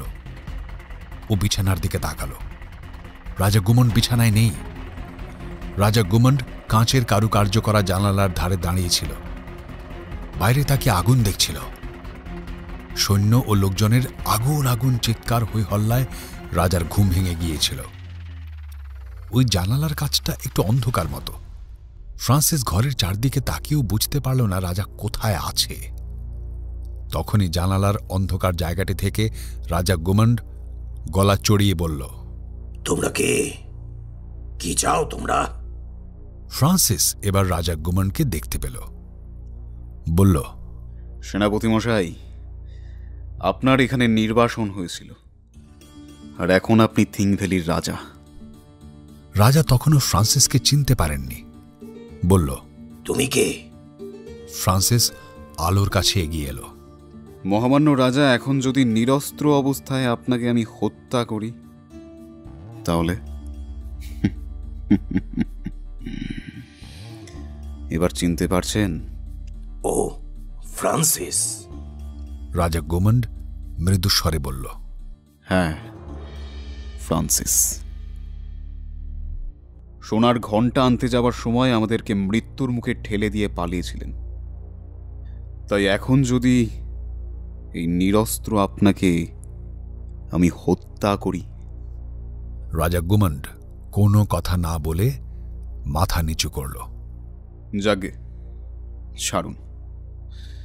আক্রান্ত না হলে আমি আক্রমণ করি না, আর নিজের জীবন বিপন্ন না হলে আমি নরহত্যা করি না। সামনে এগিয়ে আসুন, কথা বলি। রাজা গুমন্ড এগিয়ে ফ্রান্সিসের কাছে এলো। ফ্রান্সিস দেখল অতীতের সেনাপতির মুখে চোখে বয়সের ছাপ পড়েছে, কিন্তু চোখের দৃষ্টিতে এখনো ধূর্তামি। ফ্রান্সিস বলল, মহামান্য রাজা, আপনি আমার সামনে থাকবেন।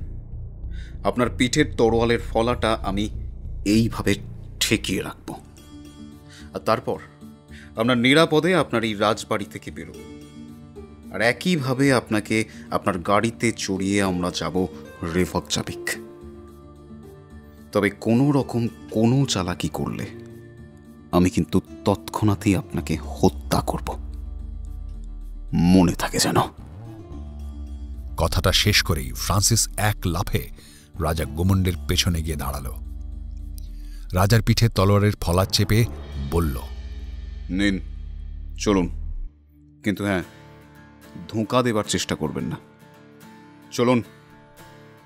রাজা গুমন বুঝল ফ্রান্সিসের কথা মতোই তাকে এখন চলতে হবে। ওর কথার অবাধ্য হলে মৃত্যু সুনিশ্চিত। কাজে রাজা ধীর পায়ে শয়নকক্ষের দরজার দিকে চলল। দরজার বাইরে আসতেই ফ্রান্সিস দেখল বিস্কো আর শাঙ্কোকে 4-5 জন সৈন্য ঘিরে ধরেছে। তলোয়ারের প্রচণ্ড লড়াই চলছে। দুই বন্ধুরই গায়ের পোশাক তলোয়ারের ঘায়ে ছিন্ন ভিন্ন, কাঁধে হাতে বুকে রক্তের ছোপ। রাজা গুমন্ড ও ফ্রান্সিসকে দেখে সৈন্যরা লড়াই থামালো, মাথা নিচু করে সম্মান জানালো রাজাকে। ফ্রান্সিস বলল, ওদেরকে অস্ত্র ত্যাগ করতে বলুন। রাজা গুমন্ড ডান হাত তুলে অস্ত্র ত্যাগের ইঙ্গিত করল। সৈন্যরা তলোয়ার ফেলে দিল। হাঁপাতে হাঁপাতে বিস্কো আর শাঙ্কো ফ্রান্সিসদের কাছে এলো। ফ্রান্সিস বলল, তোমরা পেছনে পেছনে এসো। তারপর রাজাকে বলল, সৈন্যদের বলুন গাড়ি তৈরি করে সিঁড়ির সামনে রাখতে। সৈন্যদের দিকে তাকিয়ে সেই কথা বলল। ফ্রান্সিস বলল, জলদি। 3 জন সৈন্য ছুটে চলে গেল। দ্বাররক্ষী আর সৈন্যরা বুঝল রাজার জীবন বিপন্ন। এখন ফ্রান্সিসদের আক্রমণ করলে রাজার প্রাণ যাবে। কাজেই ওরা সামনে থেকে সরে দাঁড়াল। রাজাকে সামনে রেখে ফ্রান্সিসরা চলল বাইরের সিঁড়ির দিকে।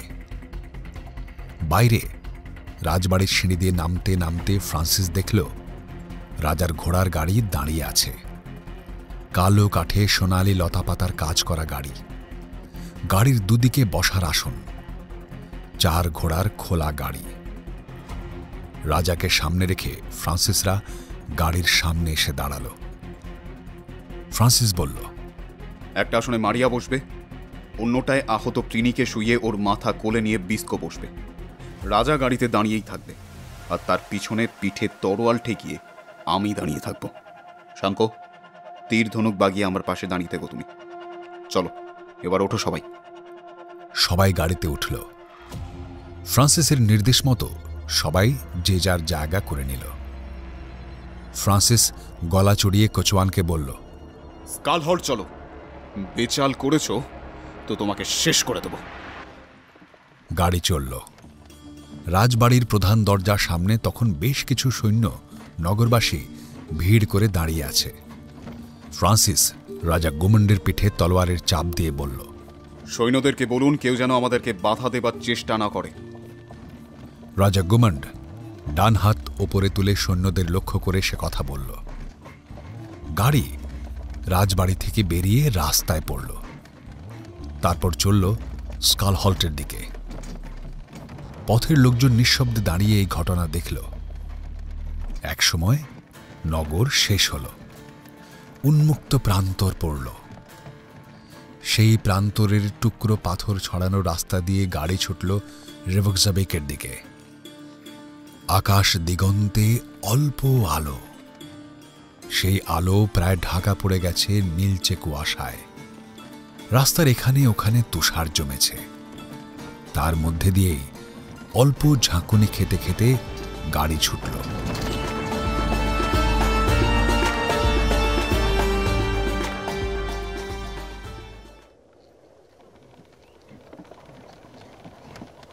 বেশ কয়েক ঘন্টা ধরে গাড়ি চলল। একসময় ম্লান আলোয় দূর থেকে দেখা গেল জ্বলন্ত মশালের বিন্দু। স্কালহল্ট আর দূরে নয়। গাড়ি চলল। ফ্রান্সিস এতক্ষণ এক মুহূর্তের জন্য তলোয়ার নামায়নি। শাঙ্কো তীর ধনুক একভাবে ধরে আছে। বলা যায় না পথের ধারে তুষার ঢাকা পাথরের আড়ালে রাজা গুমন্ডের সৈন্যরা উৎপেতে আছে কিনা। কিছুক্ষণ পরে স্কালহল্ট নগরে গাড়ি প্রবেশ করল। এবার ফ্রান্সিস তলোয়ার নামিয়ে কোমরের কোষে রাখল। শাঙ্কো কাঁধে ধনুক ঝোলালো, তীর রাখল কাঁধের তুনিরে। বিস্কো আসন ছেড়ে উঠে দাঁড়ালো, বলল, ফ্রান্সিস, অনেকক্ষণ দাঁড়িয়ে আছো, বসো। ফ্রান্সিসও এতক্ষণে ভীষণ ক্লান্তি বোধ করল। ও আসনে বসে পড়ল। প্লিনি এখন অনেকটা সুস্থ বোধ করছিল।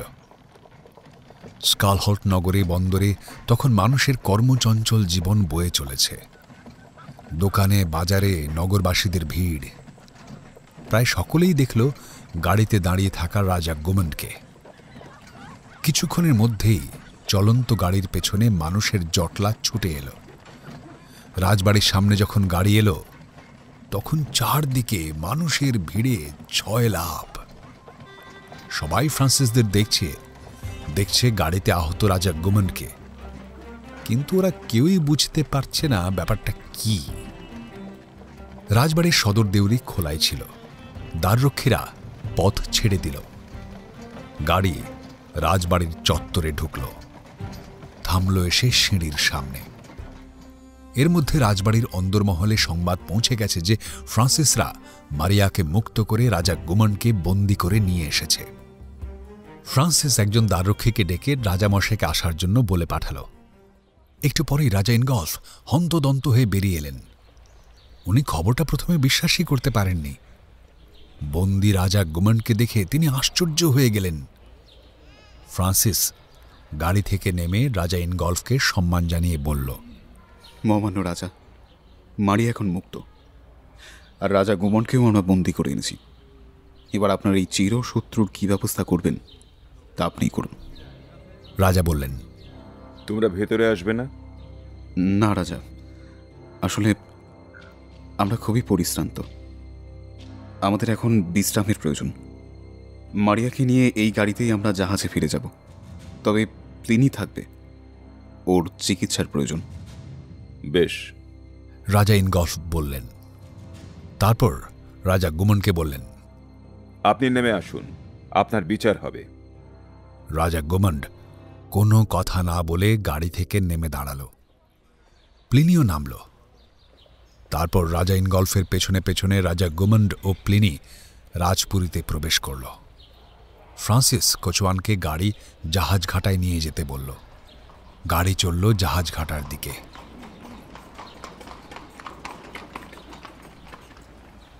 জাহাজ ঘাটায় গাড়ি এসে থামল। ফ্রান্সিসদের দেখে ওদের বন্ধুদের আর তর সইল না।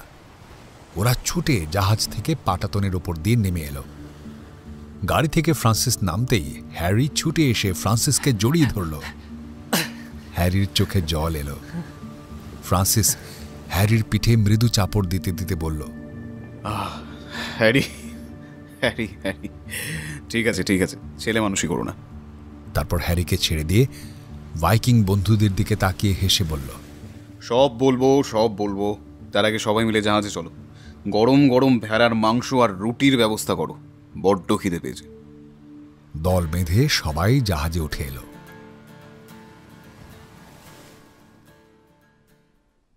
দিনের হিসেবে পরদিনই রাজা ইনগলফ প্লিনিকে ফ্রান্সিসের কাছে পাঠালো। প্লিনি বলল, মহামান্য রাজা ইনগলফ আপনাকে দেখা করতে বলেছেন। ফ্রান্সিস হ্যারিকে সঙ্গে নিয়ে রাজবাড়িতে এলো। মন্ত্রণা কক্ষে রাজা এসে বসলেন, সঙ্গে সেনাপতি।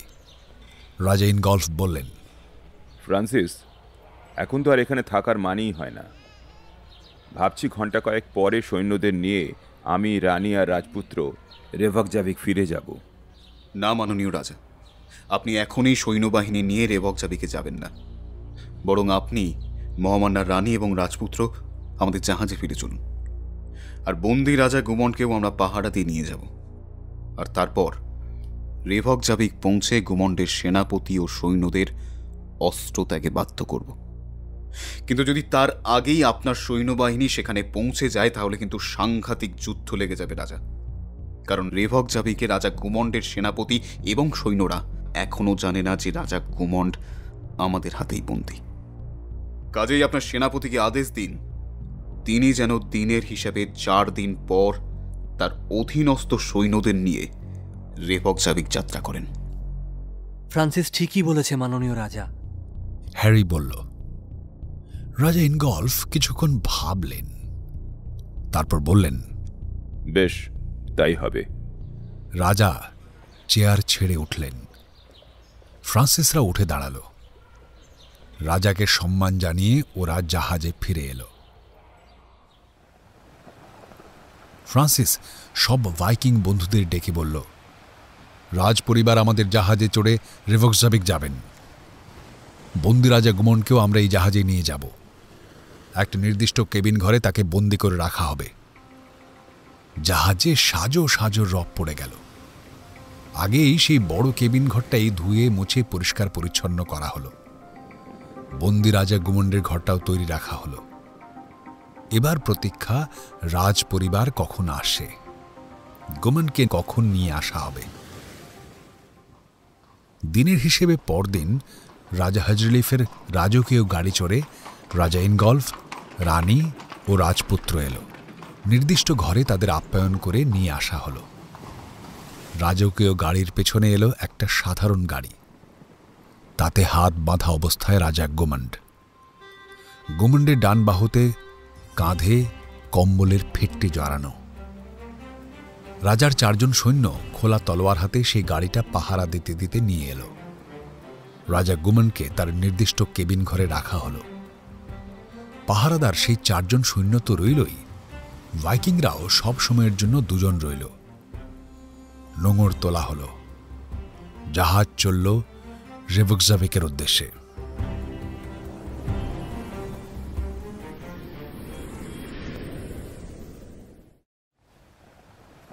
জাহাজ ঘাটায় জাহাজ ভিড়ল।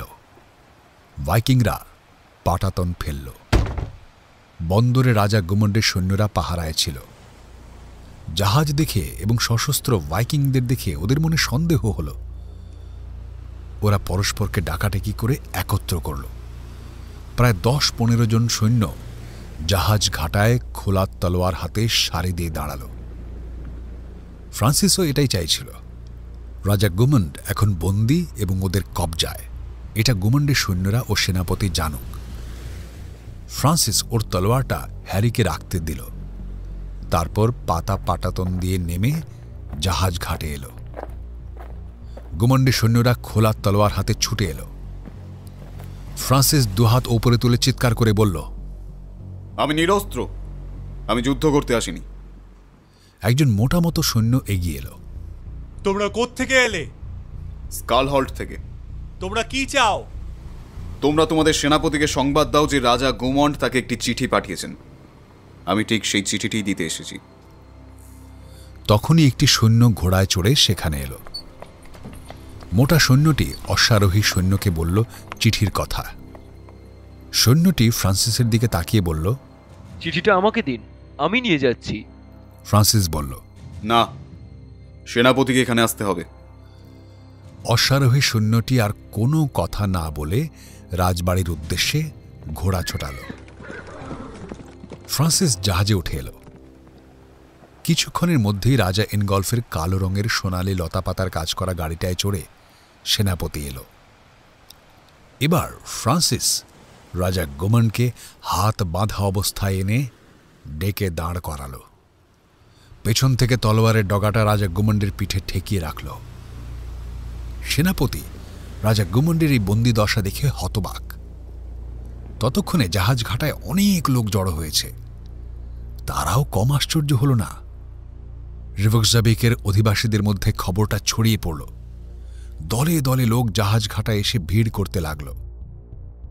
এবার ফ্রান্সিস বলল, রাজা গুমন্ড, আপনার সেনাপতিকে হুকুম দিন সব সৈন্য যেন এক্ষুনি অস্ত্র ত্যাগ করে। বলুন। রাজা গুমন্ড একটুক্ষণ চুপ করে রইল। তারপর সেনাপতিকে লক্ষ্য করে বলল, সব সৈন্যকে অস্ত্র ত্যাগ করতে বলো। সেনাপতি রাজা গুমন্ডের অবস্থাটা সহজেই বুঝল।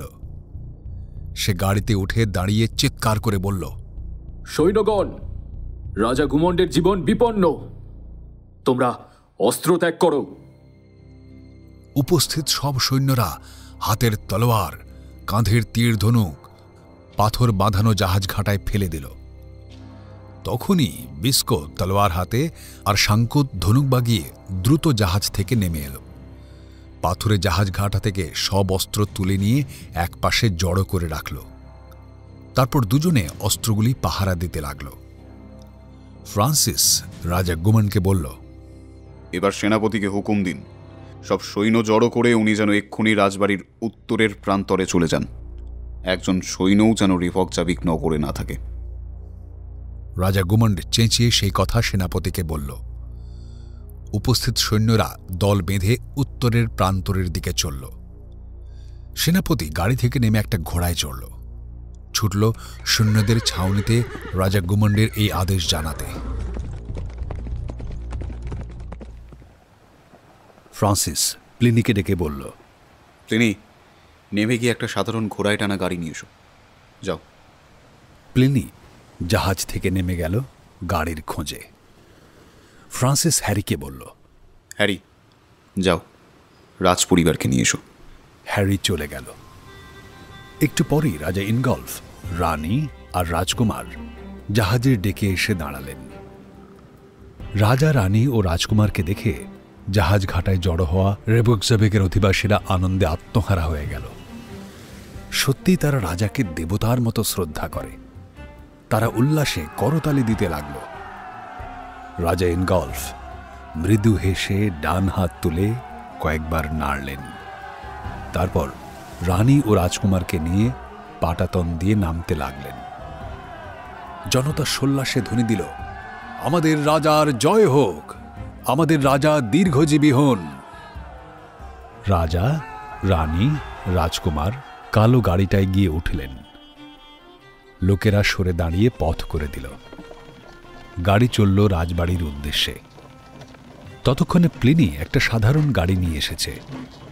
ফ্রান্সিস ইঙ্গিতে রক্ষী সেই 4 জন সৈন্যকে ডাকল, বলল, শোনো সবাই, রাজা গুমন্ডকে গাড়িতে চড়াও, পাহারা দিয়ে রাজবাড়িতে নিয়ে যাও, তবে সাবধান, পালাতে যেন না পারে। এবার 4 জন সৈন্যের পাহারায় রাজা গুমন্ড পাটাতন দিয়ে নেমে এসে গাড়িতে উঠল। গাড়ি চলল। মাঝখানে রাজা গুমন্ডকে দাঁড় করিয়ে রাখা হলো।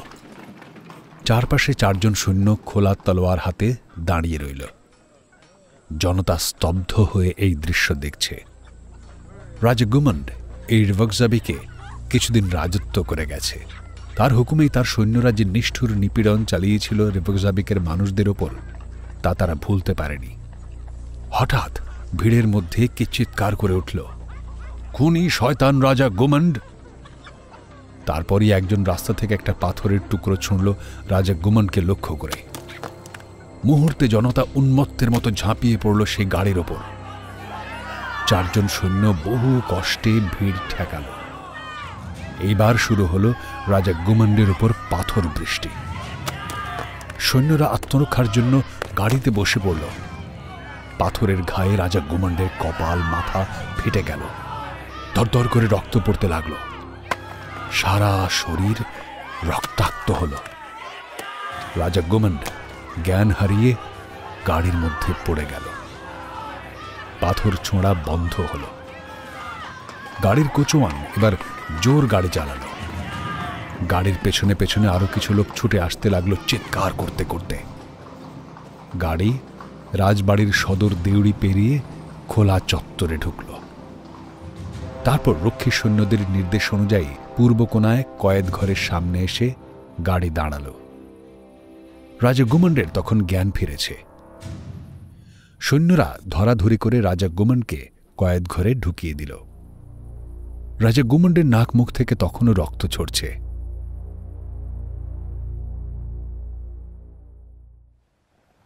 দিনের হিসেবে পরদিন প্লেনি ফ্রান্সিসদের জাহাজে এলো।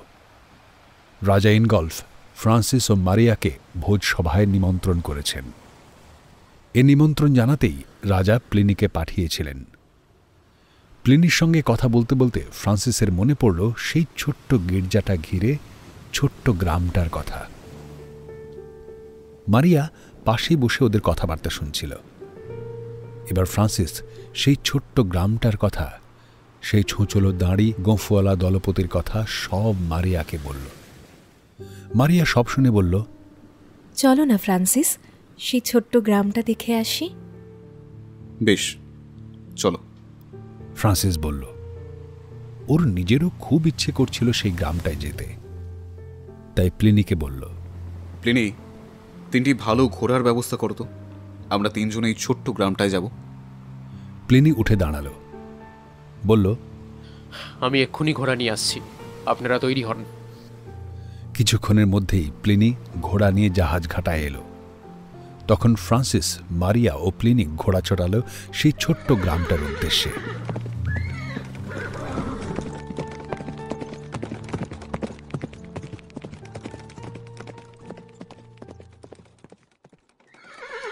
বেশ কয়েক ঘন্টা কেটে গেল।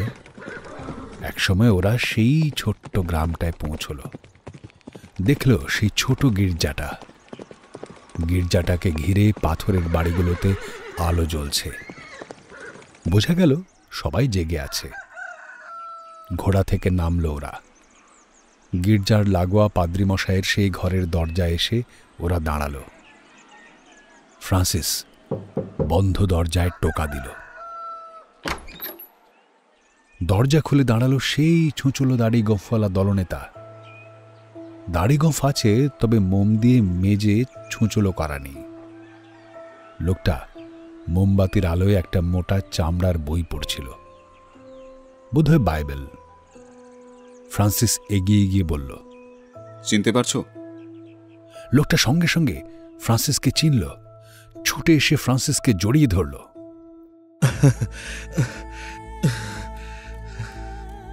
ফ্রান্সিসও হেসে ওকে জড়িয়ে ধরল।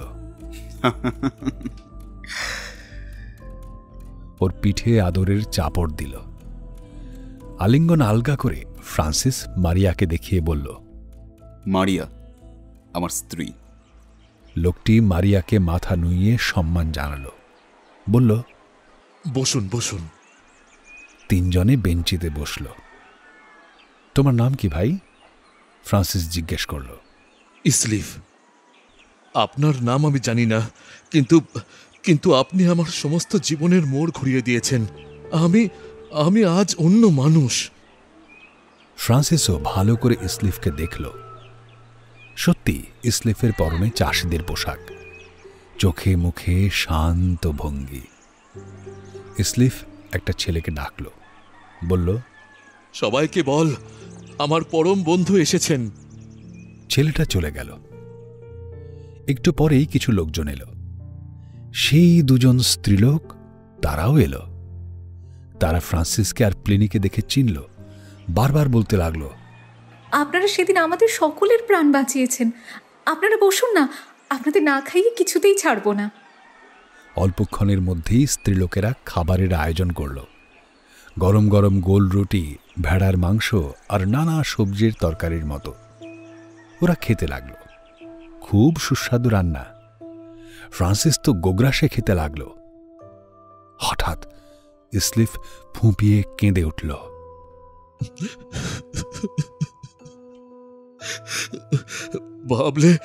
ভাবলে আমার দুঃখে কষ্টে বুক ভেঙে যায়।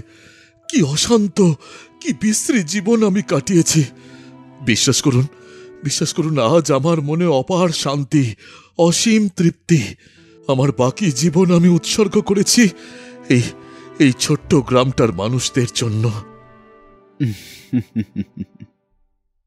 মারিয়া খেতে খেতে স্ত্রীলোকদের সঙ্গে গল্প করতে লাগল। ওরা যখন ফিরে আসার জন্য ঘোড়ায় উঠল, ছোট্ট গ্রামের মানুষগুলো ওদের ঘিরে ধরল। বলতে লাগল, আবার আসবেন, দয়া করে আপনারা আবার আসবেন। ফ্রান্সিসরা ঘোড়া ছোটালো রেবকজাবিকের উদ্দেশ্যে। ঘোড়া চালাতে চালাতে ফ্রান্সিস ডাকল, মারিয়া। হ্যাঁ বলো। দেখো মারিয়া, জীবনে অনেক মূল্যবান জিনিস আমি অনেক কষ্টে আবিষ্কার করেছি, উদ্ধার করেছি। তাতে বেশ খুশিও হয়েছি। কিন্তু ইসলিফের জীবনধারা বদলাতে পেরেছি দেখে আমার সমস্ত মন প্রাণ কি এক আনন্দ তৃপ্তিতে ভরে উঠেছে, তা আমি বলে বোঝাতে পারবো না মারিয়া। মারিয়া একটুক্ষণ চুপ করে রইল। তারপর বলল, তোমার আনন্দে আমিও আনন্দিত। তোমার তৃপ্তিতেই আমার তৃপ্তি।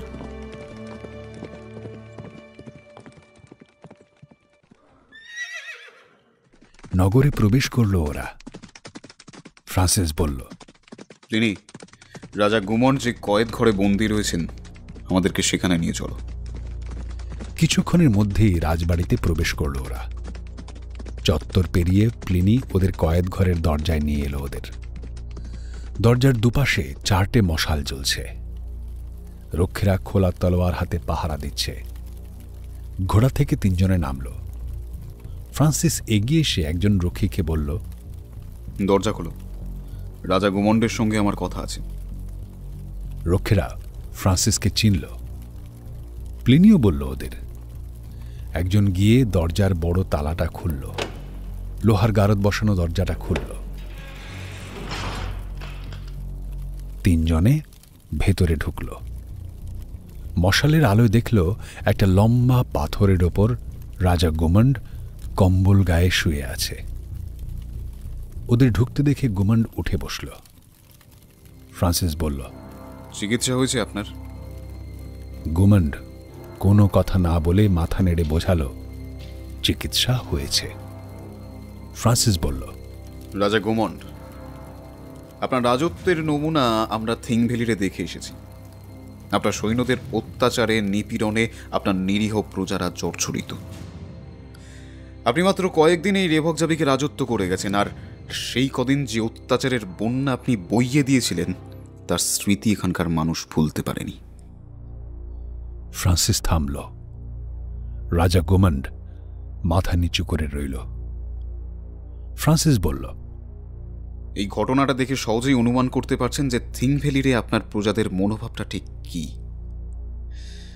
তাই বলছিলাম, সারা জীবন তো নিষ্ঠুর উল্লাসে শুধু মানুষ হত্যা করেছেন আর নিপীড়ন অত্যাচার চালিয়েছেন।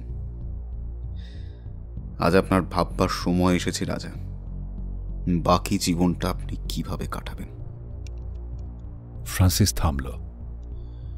এতক্ষণে রাজা গুমন্ড মুখ তুলে ফ্রান্সিসের দিকে তাকালো।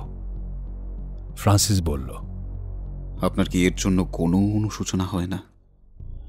রাজা গুমন্ড একটুক্ষণ চুপ করে রইলেন।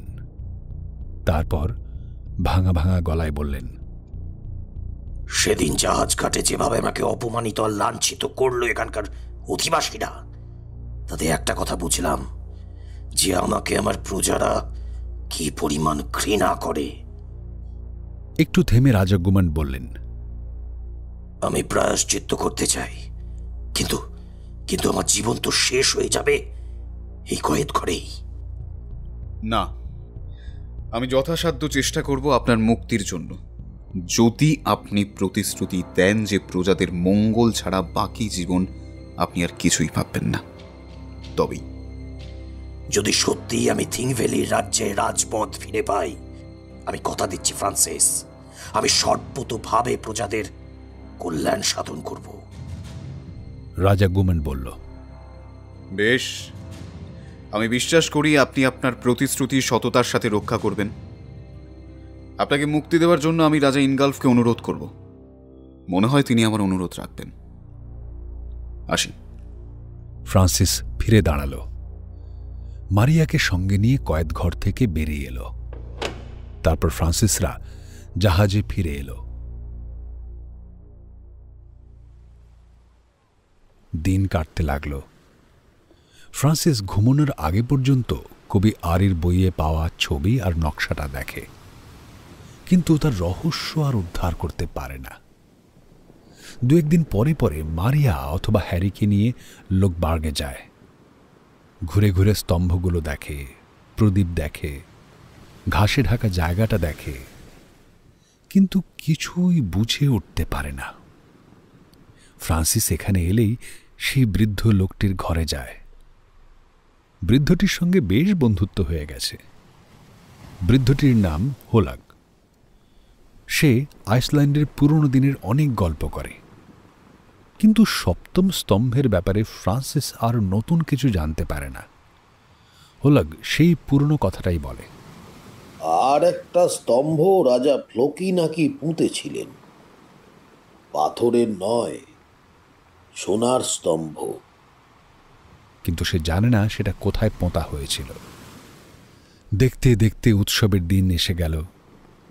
নগর থেকে দলে দলে স্ত্রী পুরুষ ছেলে মেয়ে উৎসবের সাজে সেজে পায়ে হেঁটে ঘোড়ায় টানা গাড়িতে চলেছে লোকবার্গে।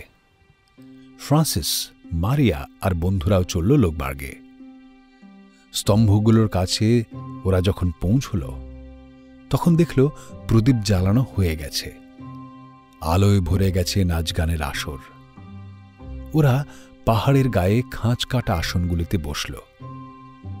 একটু পরেই গাড়ি চড়ে রাজা ইনগলফ ও রানী এলেন। নিজেদের নির্দিষ্ট আসনে বসলেন। সেদিন দর্শকের সংখ্যা আগের দিনের চেয়ে বেশি। উৎসব শুরু হলো।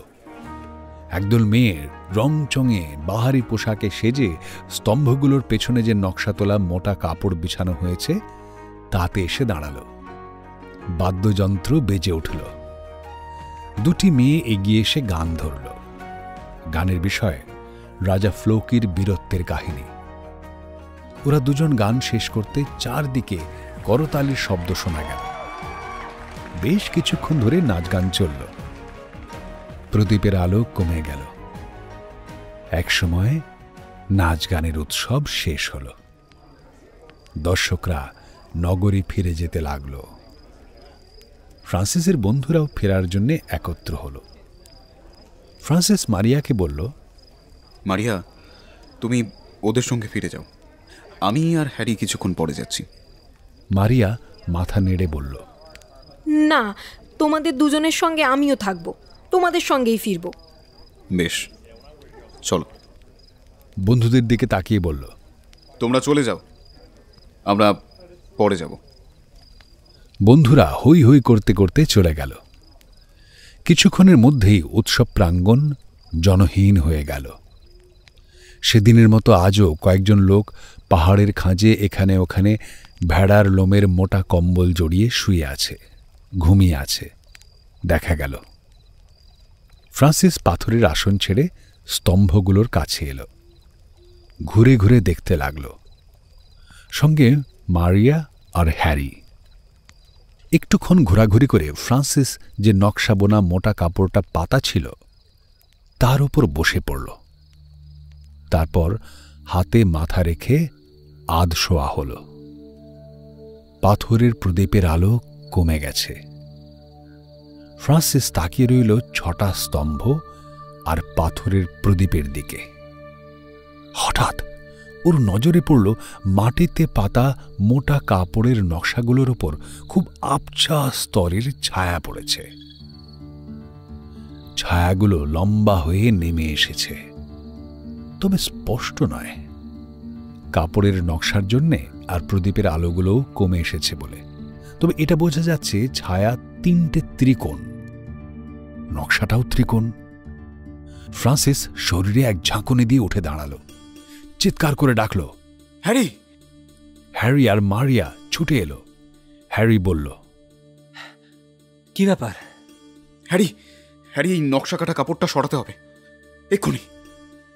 তারপর তিনজনে মিলে কাপড়টা সরাতে লাগলো। তখনই দেখল হোলগ আস্তে আস্তে নেমে আসছে। ও আসার আগেই কাপড়টা তোলা হয়ে গেছে। দাড়ি গোঁফের ফাঁকে হেসে হোলগ বলল, আরে তোমরা কেন তুলছ? ওটা তো আমার কাজ। ফ্রান্সিস সে কথায় কান দিল না। ও তখন মাথা নিচু করে ঘাসের জমিতে স্তম্ভের যে অস্পষ্ট ছায়া পড়েছে তাই দেখছিল। এবার মুখ তুলে বলল, আপনি প্রদীপ 3টের পোলতেটাকে উস্কে দিন তো, মানে যতটা পারবেন প্রদীপের আলোটা উজ্জ্বল করুন। হোলক চলল প্রদীপের পোলতে উস্কে দিতে। বিড়বিড় করে মাথা নেড়ে বলতে লাগলো, ছেলেটার মাথা খারাপ হয়ে গেছে। হোলক মই বেয়ে উঠল। লম্বা কাঠের লাঠিটা দিয়ে পরপর 3টে পাথরের প্রদীপের পোলতে উস্কে দিল। উজ্জ্বল আলোয় ভরে গেল চারদিক। ফ্রান্সিস চিৎকার করে বলে উঠল, হ্যারি, মারিয়া, দেখো দেখো স্তম্ভের 3টে ছায়া মিলছে কিনা।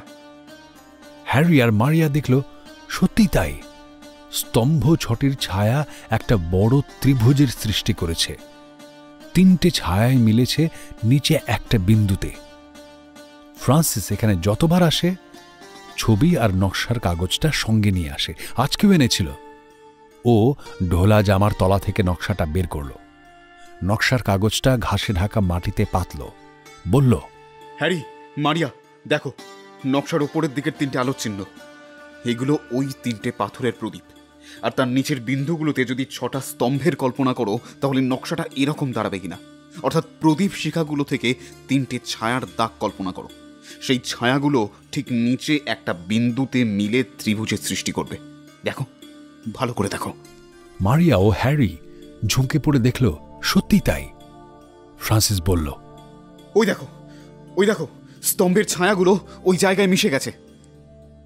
দেখা গেল সত্যি 3টি ছায়া ওই জায়গাটায় মিশে গিয়ে একটা ত্রিভুজের সৃষ্টি করেছে। ফ্রান্সিস ওই মিশে যাওয়া বিন্দুতে মাটিতে দাঁড়িয়ে চিৎকার করে 2 হাত ওপরে তুলে বলে উঠল, এইখানে আছে সেই রহস্যময় 7ম স্তম্ভ। হ্যারি একটুক্ষণ ভাবল, সত্যি তো, নকশাটা তো এই নির্দেশে দিচ্ছে।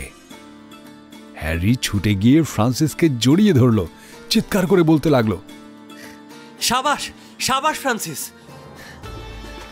মারিয়া তখনও রহস্যভেদ করার ব্যাপারটা সঠিক বুঝতে পারেনি। হ্যারি এসে আস্তে আস্তে সমস্ত ব্যাপারটা বুঝিয়ে দিল। মারিয়া আনন্দে হাততালি দিয়ে লাফিয়ে উঠল। 3জনেই প্রায় নাচতে লাগলো। হ্যারি ছুটে এসে হোলককে জড়িয়ে ধরে নাচতে লাগলো। এদিকে ওখানে যারা কম্বল জড়িয়ে ঘুমিয়েছিল, এই চেঁচামেচিতে তাদের ঘুম ভেঙে গেল। ওরা উঠে বসল কেউ কেউ, হ্যারিদের নাচ দেখতে লাগলো। ফ্রান্সিস হোলককে বলল, শুনুন, আপনাকে সেদিন আপনার বাগানে বেলচা দিয়ে মাটি খুঁড়তে দেখেছিলাম, ওটা আছে তো? তা থাকবে না কেন? বেশ, আপনি হ্যারিকে সঙ্গে নিয়ে যান, ও বেলচাটা নিয়ে আসবে। হ্যারি, যাও। হ্যারি একটু পরেই বেলচাটা নিয়ে এলো। ফ্রান্সিস বেলচাটা হাতে নিল। 3টে ছায়া যে বিন্দুতে মিশেছে সেখানে বেলচাটা বসিয়ে দিল। বলল, এই যে, এই জায়গাটা খুঁড়তে হবে। তারপর নিজেই বেলচা দিয়ে জায়গাটা খুঁড়তে লাগলো।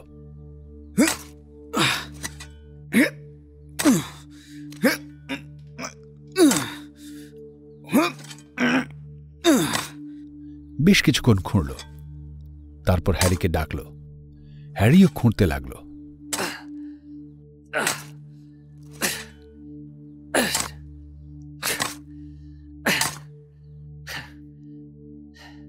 তবে হ্যারি বরাবরই শরীরের দিক থেকে দুর্বল, ও অল্পেতেই হাঁপিয়ে উঠল। তখন ফ্রান্সিস হাত লাগাল, চলল গর্ত খোঁড়া। ওদিকে যারা শুয়ে বসেছিল তারা তো অবাক হলো কি এই পুরুষ দুটোর আর মেয়েটির। এতক্ষণ হই হই নাচানাচি করে এখন মাঠে খুঁড়তে শুরু করেছে। দিল গর্ত খুঁড়ে উৎসবের নাচ গানের জায়গাটা নষ্ট করে। ওরা 2-3জন কাছে এলো, মাটি কাটা দেখল। একজন বলল, কি ব্যাপার, এখানে গর্ত খুঁড়ছেন কেন? ফ্রান্সিস বেলচা চালাতে চালাতে বলল, এখানে এই স্তম্ভগুলোর মতো অন্য কোনো স্তম্ভ আছে কিনা সেটা খুঁড়ে দেখব। বেশ, একটা পাথরের স্তম্ভ না হয় পেলেন, কিন্তু তাতে হবেটা কি? সেটা এখনই ঠিক বলা যাচ্ছে না, তবে তবে একটা রহস্যের সমাধান হবে। লোকগুলো পরস্পরের মুখের দিকে তাকালো। এগুলো কি পাগল নাকি? ততক্ষণে আর বাকি সবাই এসে ওখানে জড়ো হয়েছে। নানা মন্তব্য করতে লাগলো ওরা। ফ্রান্সিস মাটি খুঁড়ে চলল।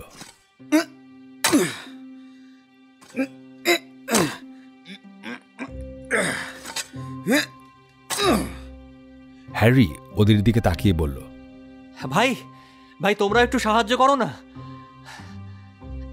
ওরা সব গাঁয়ের চাষি, এসব কাজ ওদের কাছে কিছুই না। কিন্তু সবাই রাজি হল না। 2জন শুধু বোধহয় কৌতূহল বোধ করল। মজার খেলা, দেখাই যাক না। একটি যুবক ফ্রান্সিসকে থামতে বলল। ফ্রান্সিস খোঁড়া থামিয়ে হাঁপাতে লাগল। যুবকটি বেলচা হাতে নিল, বলল, এসব আপনাদের কাজ নয়। তারপর নিপুণ ভঙ্গিতে বেলচা চালাতে লাগল। একটুক্ষণের মধ্যেই হাঁটু সমান গর্ত করে ফেলল। হ্যারি বলল, ফ্রান্সিস কোনো কিছুরই তো হদিশ পাওয়া যাচ্ছে না। হ্যাঁ, তাই তো দেখছি। দেখা যাক, আর হাত কয়েক খোঁড়ো। এবার যুবকটি বেলচা রেখে হাঁপাতে লাগল। ফ্রান্সিস বলল, শোনো, তুমি উঠে এসো, আমি খুঁড়ছি। অন্যজন এগিয়ে এসে বলল, না না, আপনি বিশ্রাম করুন, আমি হাত লাগাচ্ছি। এই লোকটি একটু বয়স্ক। যুবকটি গর্ত থেকে উঠে এলো, বয়স্ক লোকটি খুঁড়তে লাগলো। হাতখানেকও খোঁড়েনি, হঠাৎ বেলচায় কি লেগে ঠং করে শব্দ হলো। ফ্রান্সিস সঙ্গে সঙ্গে নিচু হয়ে গর্তের মধ্যে তাকালো। অন্ধকারে স্পষ্ট দেখা গেল না। বয়স্ক লোকটি হাত দিয়ে দিয়ে ওখানকার মাটি সরিয়ে সরিয়ে জিনিসটা দেখল। বলল, মনে হচ্ছে লোহার ডান্ডার মতো কিছু একটা। ফ্রান্সিস বলল, হ্যারি, শিগগির হোলগের ঘর থেকে একটা মশাল জ্বালিয়ে নিয়ে এসো। হ্যারি ছুটে চলে গেল। বয়স্ক লোকটি ওই লোহার ডান্ডাটার চারপাশে খুঁড়তে লাগল, কাটা মাটি সরাতে লাগল। হ্যারি জ্বলন্ত মশাল নিয়ে এলো। ফ্রান্সিস বয়স্ক লোকটিকে বলল, আপনি আসুন, আমি খুঁড়ছি। লোকটি গর্ত থেকে উঠে এলো। ফ্রান্সিস মশাল হাতে গর্তে নামল। যেটাকে এ লোকটা লোহার ডান্ডা বলছিল সেটার গায়ে তখনও মাটি লেগে আছে। ফ্রান্সিস দ্রুত হাতে ওটার গা থেকে মাটি মুছে ফেলল। মশালের আলোয় দেখল লোহা নয়, সোনা, সোনার দণ্ড মতো, তার গায়ে সবুজ নীল মিনে করা। এইবার ফ্রান্সিস বিপদ আঁচ করল। যদি লোকগুলো জানতে পারে যে ওটা লোহা নয় সোনা, তাহলে তো বিপদ। সোনার লোভে মানুষ উন্মত্ত হয়ে যায়, তখন মানুষ মানুষকে হত্যা করতেও দ্বিধাবোধ করে না। তাছাড়া এরা গরিব চাষি, সোনার জন্য নিজেরাই খুনোখুনি শুরু করে দেবে। ফ্রান্সিসদের তো খুন করবে প্রথমেই। ফ্রান্সিস কোনো কথা না বলে মশালটা খোঁড়া মাটির মধ্যে গুঁজে দিল। মশাল নিভে গেল, গর্তটা অন্ধকার হয়ে গেল। ফ্রান্সিস মশাল নিভিয়ে ফেলল যাতে চাষি লোকগুলো সোনার দণ্ড দেখতে না পায়। গর্তের ওপরে উঠে এলো। বয়স্ক লোকটি জিজ্ঞেস করল, ওটা লোহার ডান্ডা, তাই না? এত খাটুনি সব বৃথা গেল। বোধহয় ফ্রান্সিসদের পাগলামির ব্যাপারে কথা বলতে লাগলো ওরা। হ্যারির কাছে এসে ফ্রান্সিস দাঁড়াল। হ্যারি বলল, লোহার একটা ডান্ডাকে তুমি সোনার স্তম্ভ বলবে? ফ্রান্সিস ঠোঁটে আঙুল দিয়ে বলল, চুপ। তারপর কানের কাছে মুখ এনে ফিসফিস করে বলল, হ্যারি, এটা লোহার নয়, এটা সোনার দণ্ড মতো, তাতে মিনের কাজ করা। বলো কি? আস্তে হ্যারি, আস্তে। হোলগের একটা আধ ভাঙা ঘোড়ার গাড়ি আছে দেখেছি। ঘোড়াটা তেজিয়ান না হলেও মোটামুটি ছুটতে পারবে। তুমি গাড়িটায় চড়ে বন্দরে চলে যাও। বিস্কো, শাঙ্কু আর জনা দশেক বন্ধুকে নিয়ে চলে এসো। সবাই যেন অস্ত্র নিয়ে আসে। আর হ্যাঁ, যত তাড়াতাড়ি সম্ভব তত তাড়াতাড়ি আসবে। যাও। হ্যারি চলে গেল। মারিয়া সন্দেহ করল কিছু একটা হয়েছে। কাছে এসে বলল, কি হয়েছে ফ্রান্সিস? ফ্রান্সিস গলা নামিয়ে বলল, পরে বলছি। অন্য মেয়ে হলে হয়তো কি হয়েছে সেটা জানবার জন্য অস্থির হয়ে পড়ত, কিন্তু মারিয়া খুব বুদ্ধিমতী। সে বুঝল যে এখন চুপ করে থাকাই ভালো। সময় এলে ফ্রান্সিস নিজে থেকেই সব বলবে। ফ্রান্সিস বলল, খুব পরিশ্রান্ত বুঝলে, চলো ওই স্তম্ভে হেলান দিয়ে একটু বিশ্রাম করে নি। চলো। একটা স্তম্ভে হেলান দিয়ে ফ্রান্সিস শরীর ছড়িয়ে আধশোয়া হল। মারিয়াও কাছে বসল। অস্পষ্ট আলোয় ওরা দেখল একটা ঘোড়ায় টানা গাড়িতে চড়ে হ্যারি চলেছে, সঙ্গে বৃদ্ধ হোলগ। ফ্রান্সিস একবার চারদিকে তাকাল। দেখল চাষি শ্রেণীর সেই লোকগুলো ভেড়ার লোমের মোটা কম্বল জড়িয়ে শুয়ে, হয়তো ঘুমিয়েই পড়েছে সবাই। পাথরের প্রদীপের আলো নিভে এসেছে, আকাশে দিগন্তে ম্লান আলো। ফ্রান্সিস গলা নামিয়ে বলল, মারিয়া, সপ্তম স্তম্ভের রহস্যের সমাধান করেছি।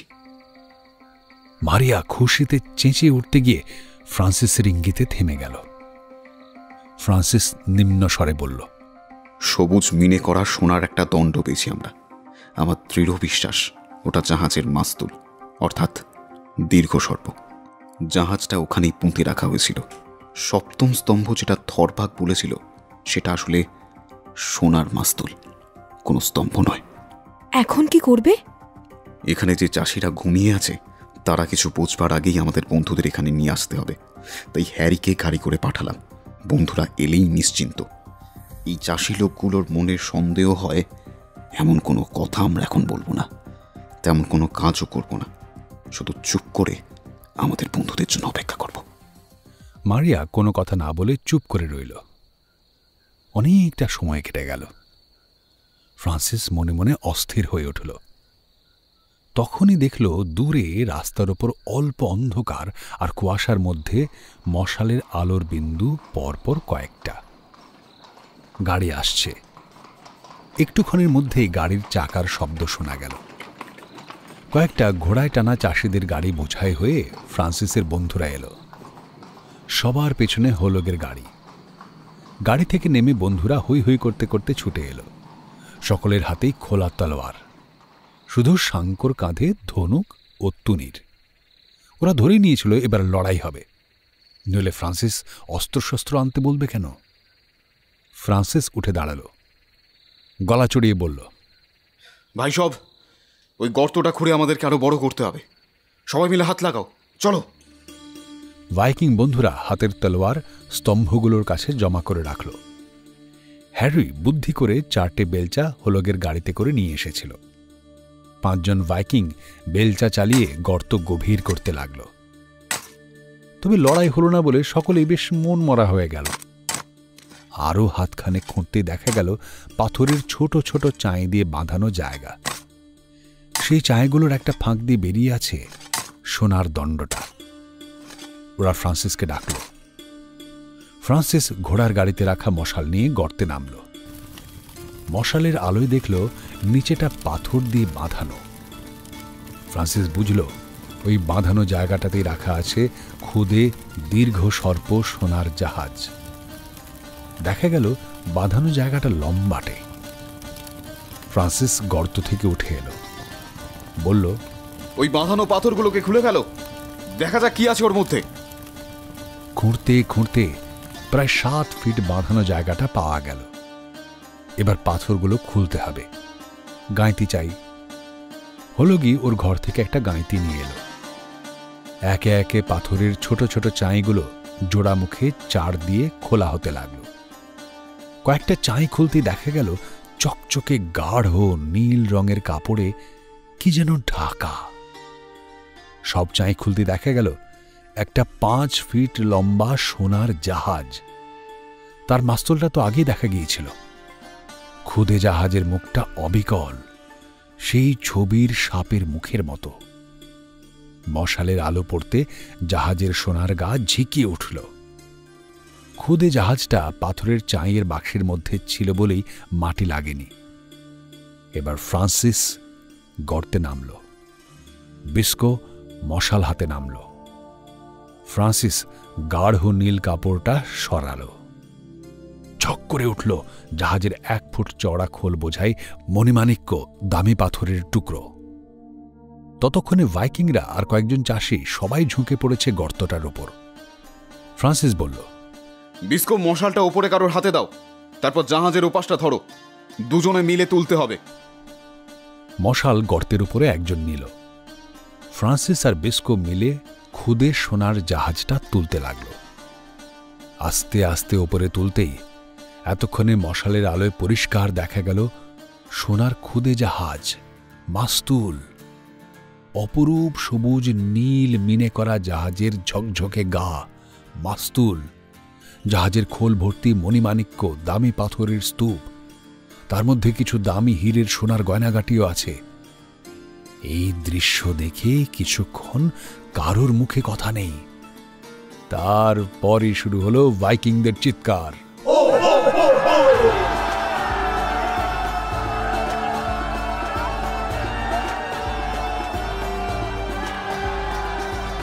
ওদিকে চাষি লোকগুলোর সকলেরই ঘুম ভেঙে গেছে। ওরা ছুটে এলো। সোনার জাহাজ, মণিমাণিক্য দেখে ওরা বিস্ময়ে হতবাক। হাঁ করে দেখতে লাগলো জাহাজটা। গর্ত থেকে উঠে আসতেই ভাইকিং বন্ধুরা ছুটে এসে ফ্রান্সিসকে জড়িয়ে ধরল। শুরু হলো ফ্রান্সিসকে কাঁধে তুলে নাচ। মারিয়াও খুশিতে নেচে উঠল।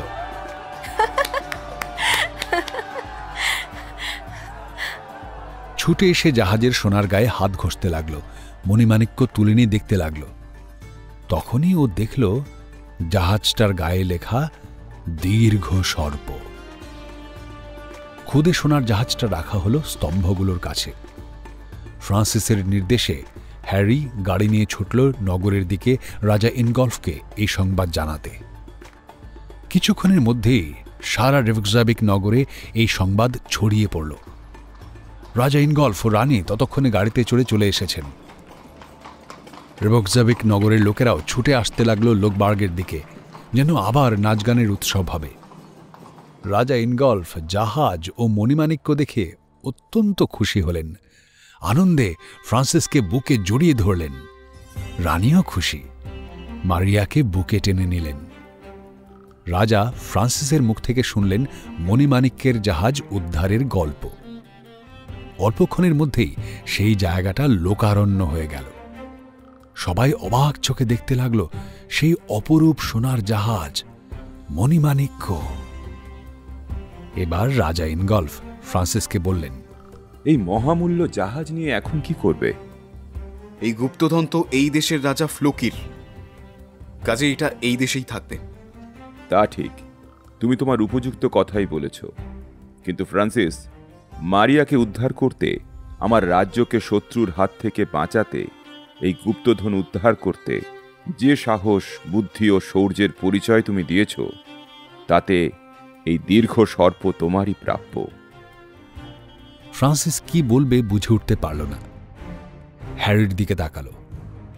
হ্যারি নম্র স্বরে বলল, রাজা ইনগল্ফ, আপনি আপনার যে উদার মনের পরিচয় দিলেন তা আমরা কোনো দিন ভুলব না। আমার প্রিয় বন্ধু ফ্রান্সিস সোনার ঘণ্টা, হিরে, মুক্ত এসব এনেছে, আর সেসব আমাদের রাজার জাদুঘরে সংরক্ষিত আছে। এই দীর্ঘ সর্পজাহাজ আইসল্যান্ডবাসীদের রাজা ফ্লোকির সম্পত্তি, তাই এটা আপনার প্রাসাদেই থাক। বরং মণিমাণিক্যগুলো ফ্রান্সিসকে দিন। রাজা একটুক্ষণ ভাবলেন, তারপর বললেন, বেশ, তাই হবে।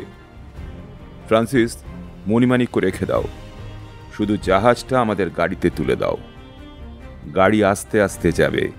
আমার দেশবাসী এই মহামূল্যবান গুপ্তধন যেন স্বচক্ষে দেখতে পায়। রাজা ইনগল্ফের কথা মতো মারিয়া একটা চামড়ার থলিতে মণিমাণিক্য গয়নাগাটি ভরতে লাগল। জাহাজটা তুলে দেওয়া হলো রাজার গাড়িতে, রাখা হলো সামনের আসনের ওপর। রাজা রানী গাড়িতে উঠলেন। ফ্রান্সিস কি ভেবে গাড়িতে বসা রাজা ইনগল্ফের দিকে এগিয়ে গেল। বলল, মহামান্য রাজা, আপনার কাছে আমার দুটো অনুরোধ আছে। বেশ, বলো। প্রথম অনুরোধ, আপনি রাজা গুমন্ডের প্রতি দয়া প্রদর্শন করুন। রাজা গুমন্ডকে মুক্তি দিন এবং তার হারানো রাজ্য থিংভ্যালি তাকে ফিরিয়ে দিন। রাজা ইনগল্ফ একটুক্ষণ ভাবলেন, তারপর বললেন, ফ্রান্সিস, তুমি এই অনুরোধ করছো কেন? কারণ আমি রাজা গুমন্ডের মনের পরিবর্তন লক্ষ্য করেছি। তিনি অনুতপ্ত। আমাকে তিনি বলেছেন যে তিনি আবার থিংভ্যালির রাজ্যের রাজা হলে বাকিটা জীবন প্রজাদের কল্যাণ সাধন করবেন। গুমন্ড আমাকে এই প্রতিশ্রুতি দিয়েছেন। তাকে একবার তার কৃতকর্মের জন্য প্রায়শ্চিত্ত করতে দিন। রাজা ইনগল্ফ একটু দ্বিধায় পড়লেন। একদিকে চিরশত্রু রাজা গুমন্ডের প্রতি সমস্ত জীবন কারাবাসের আদেশ, অন্যদিকে স্নেহাস্পদ ফ্রান্সিসের অনুরোধ। একটু ভেবে নিয়ে রাজা ইনগল্ফ বললেন, ফ্রান্সিস, তোমার অনুরোধ কি আমি রক্ষা না করে পারি? ঠিক আছে, রাজা গুমন্ডকে আমি মুক্তি দেব, তার রাজত্বও তাকে ফিরিয়ে দেব। অশেষ ধন্যবাদ মহামান্য রাজা। ফ্রান্সিস মাথা নুইয়ে বলল, তোমার দ্বিতীয় অনুরোধ? ফ্রান্সিস এবার মারিয়ার হাত থেকে মণিমাণিক্য গয়না ভরা চামড়ার থলিটা নিল। থলিটা এগিয়ে ধরে বলল, আপনি দয়া করে এই মণিমাণিক্য অলঙ্কার নিন। এসব রাজা গুমন্ডকে মুক্তির সময় দিয়ে দেবেন। নিন। রাজা আবার চিন্তায় পড়লেন, বললেন, কিন্তু ফ্রান্সিস, রাজা গুমন্ড ভীষণ স্বার্থপর, লোভী আর অর্থপিশাচ। জানি, তবুও তাকে আমি অনুরোধ করব এই সমস্ত মণিমাণিক্য সব বিক্রি করে অর্থ সংগ্রহ করে তা যেন উনি প্রজাদের কল্যাণে ব্যবহার করেন। এবার রাজা চামড়ার থলিটা নিলেন, রানীর হাতে দিলেন, বললেন, বেশ, এসব মণিমাণিক্য অলঙ্কার রাজা গুমন্ডকেই দেব। তোমরাই এই গুপ্ত সম্পদ উদ্ধার করেছ, নইলে এই গুপ্তধন মাটির নিচেই পড়ে থাকত। কাজেই এ ব্যাপারে তুমি যা চাইবে তাই হবে। ফ্রান্সিস, মারিয়া ও হ্যারি মাথা নুইয়ে রাজা রানীকে সম্মান জানাল। রাজা কোচওয়ানকে গাড়ি চালাতে ইঙ্গিত করলেন। গাড়ি চলল। গাড়ি ধীর গতিতে চলল রেবকজাভিকের দিকে। ফ্রান্সিস, মারিয়া ও হ্যারি একটা গাড়িতে উঠল। অন্য গাড়িগুলো উঠল ভাইকিং বন্ধুরা। এবারে সব গাড়ি চলল রেবকজাভিকের উদ্দেশ্যে। গাড়ি নগরে প্রবেশ করলে ফ্রান্সিস কোচওয়ানকে বলল, আমাকে কয়েদ ঘরের কাছে নিয়ে চলো। গাড়ি রাজবাড়ির চত্বরে ঢুকল। তারপর গিয়ে দাঁড়ালো কয়েদ ঘরের সামনে। ফ্রান্সিসরা গাড়ি থেকে নামল। ফ্রান্সিস এগিয়ে এসে একজন রক্ষীকে বলল, রাজা গুমন্ডের সাথে আমি দেখা করব, দরজা খুলে দাও। একজন রক্ষী বড় তালাটা খুলল। লোহার দরজা খুলল। ফ্রান্সিসরা কয়েদ ঘরে ঢুকল। রাজা গুমন্ড আজকে শুয়েছিল না, দাঁড়িয়ে পায়চারি করছিল। মুখ ফিরিয়ে ফ্রান্সিসকে দেখল, বলল, রাজা ইনগলফকে আমার কথা বলেছেন? বলেছি। আপনি খুব শিগগিরই মুক্তি পাবেন, আর থিংভ্যালির রাজ্য আপনাকে ফিরিয়ে দেওয়া হবে। সত্যি? রাজা গুমন্ড দ্রুত ঘুরে দাঁড়াল। তার চোখে মুখে গভীর বিস্ময়। বলে উঠল, সত্যি আমি মুক্তি পাব? হ্যাঁ। রাজা গুমন্ড কিছুক্ষণ দুহাত তুলে ওপরের দিকে তাকিয়ে রইল। যখন মুখ নামালো, ফ্রান্সিসরা দেখল রাজা গুমন্ডের চোখে জল। কান্না ভেজা গলায় গুমন্ড বলল, ফ্রান্সিস, তোমাকে অসংখ্য ধন্যবাদ। কিন্তু আপনার প্রতিশ্রুতি? অক্ষরে অক্ষরে পালন করব ফ্রান্সিস। গুমন্ড ম্লান হেসে বলল, এই আইসল্যান্ডের আরও একজন রাজা ছিলেন, ফ্লোকি। তার নাম শুনেছেন? হ্যাঁ, উনি ছদ্মবেশে জলদস্যুতাও করতেন। সেই রাজা ফ্লোকির গুপ্তধন আমরা উদ্ধার করেছি। বলো কি? গুমন্ড বেশ আশ্চর্য হল। হ্যাঁ, 10 ফুট লম্বা একটা সোনার জাহাজ, আর জাহাজের খোল ভর্তি মণিমাণিক্য অলঙ্কার। রাজা গুমন্ড বিস্ময়ে হতবাক হয়ে গেল। এইসব মণিমাণিক্য অলঙ্কার আপনাকেই দেওয়া হবে। আমাকে? হ্যাঁ, আপনাকে দেওয়া হবে একটাই শর্তে।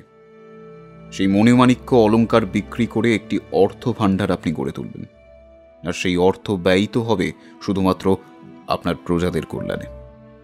অন্য কোনো কারণে একটি স্বর্ণ মুদ্রাও আপনি ব্যয় করতে পারবেন না।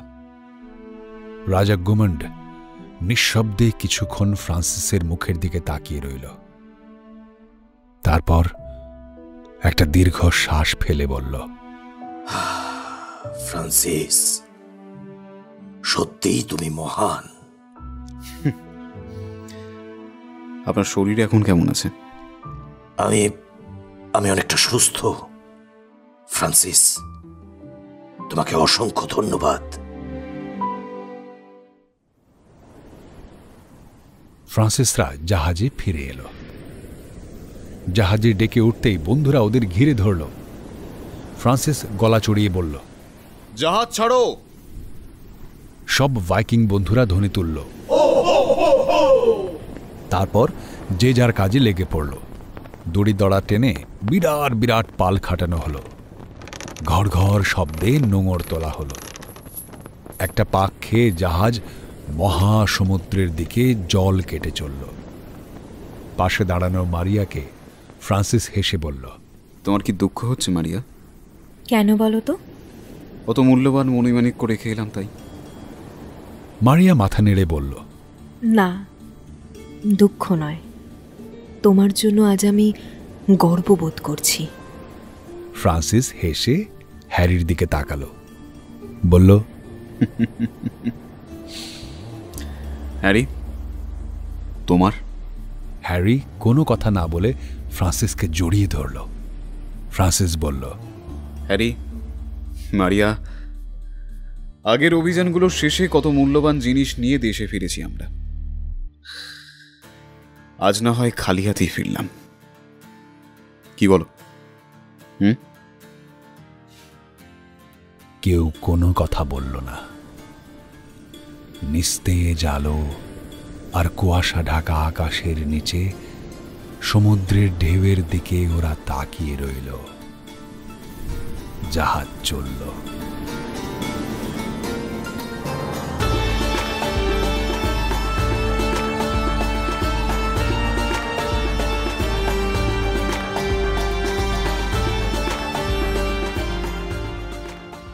আজ কাহনে শুনলেন অনিল ভৌমিকের কালুজয়ী সৃষ্টি ফ্রান্সিস সিরিজের কাহিনী মণিমাণিক্যের জাহাজ অন্তিম পর্ব। আজ গল্প পাঠে ছিল অর্পণ কুমার শর্মা। বিভিন্ন চরিত্রে যেসব কলাকুশলী অভিনয় করেছেন তাদের নাম আপনারা পাবেন ডেসক্রিপশনে। যারা সময় নিয়ে ধৈর্য ধরে দুটি পর্বই শুনলেন তাদের অসংখ্য ধন্যবাদ। আমাদের এই প্রচেষ্টা যদি আপনাদের ভালো লেগে থাকে তাহলে গল্পতে একটা লাইক এবং কাহনে সাবস্ক্রাইব করে আমাদের সাপোর্ট করবেন কাইন্ডলি। আগামী সপ্তাহে আরও একটি দুর্দান্ত গল্প নিয়ে ফিরবে কাহন। সাহিত্য দীর্ঘজীবী হোক।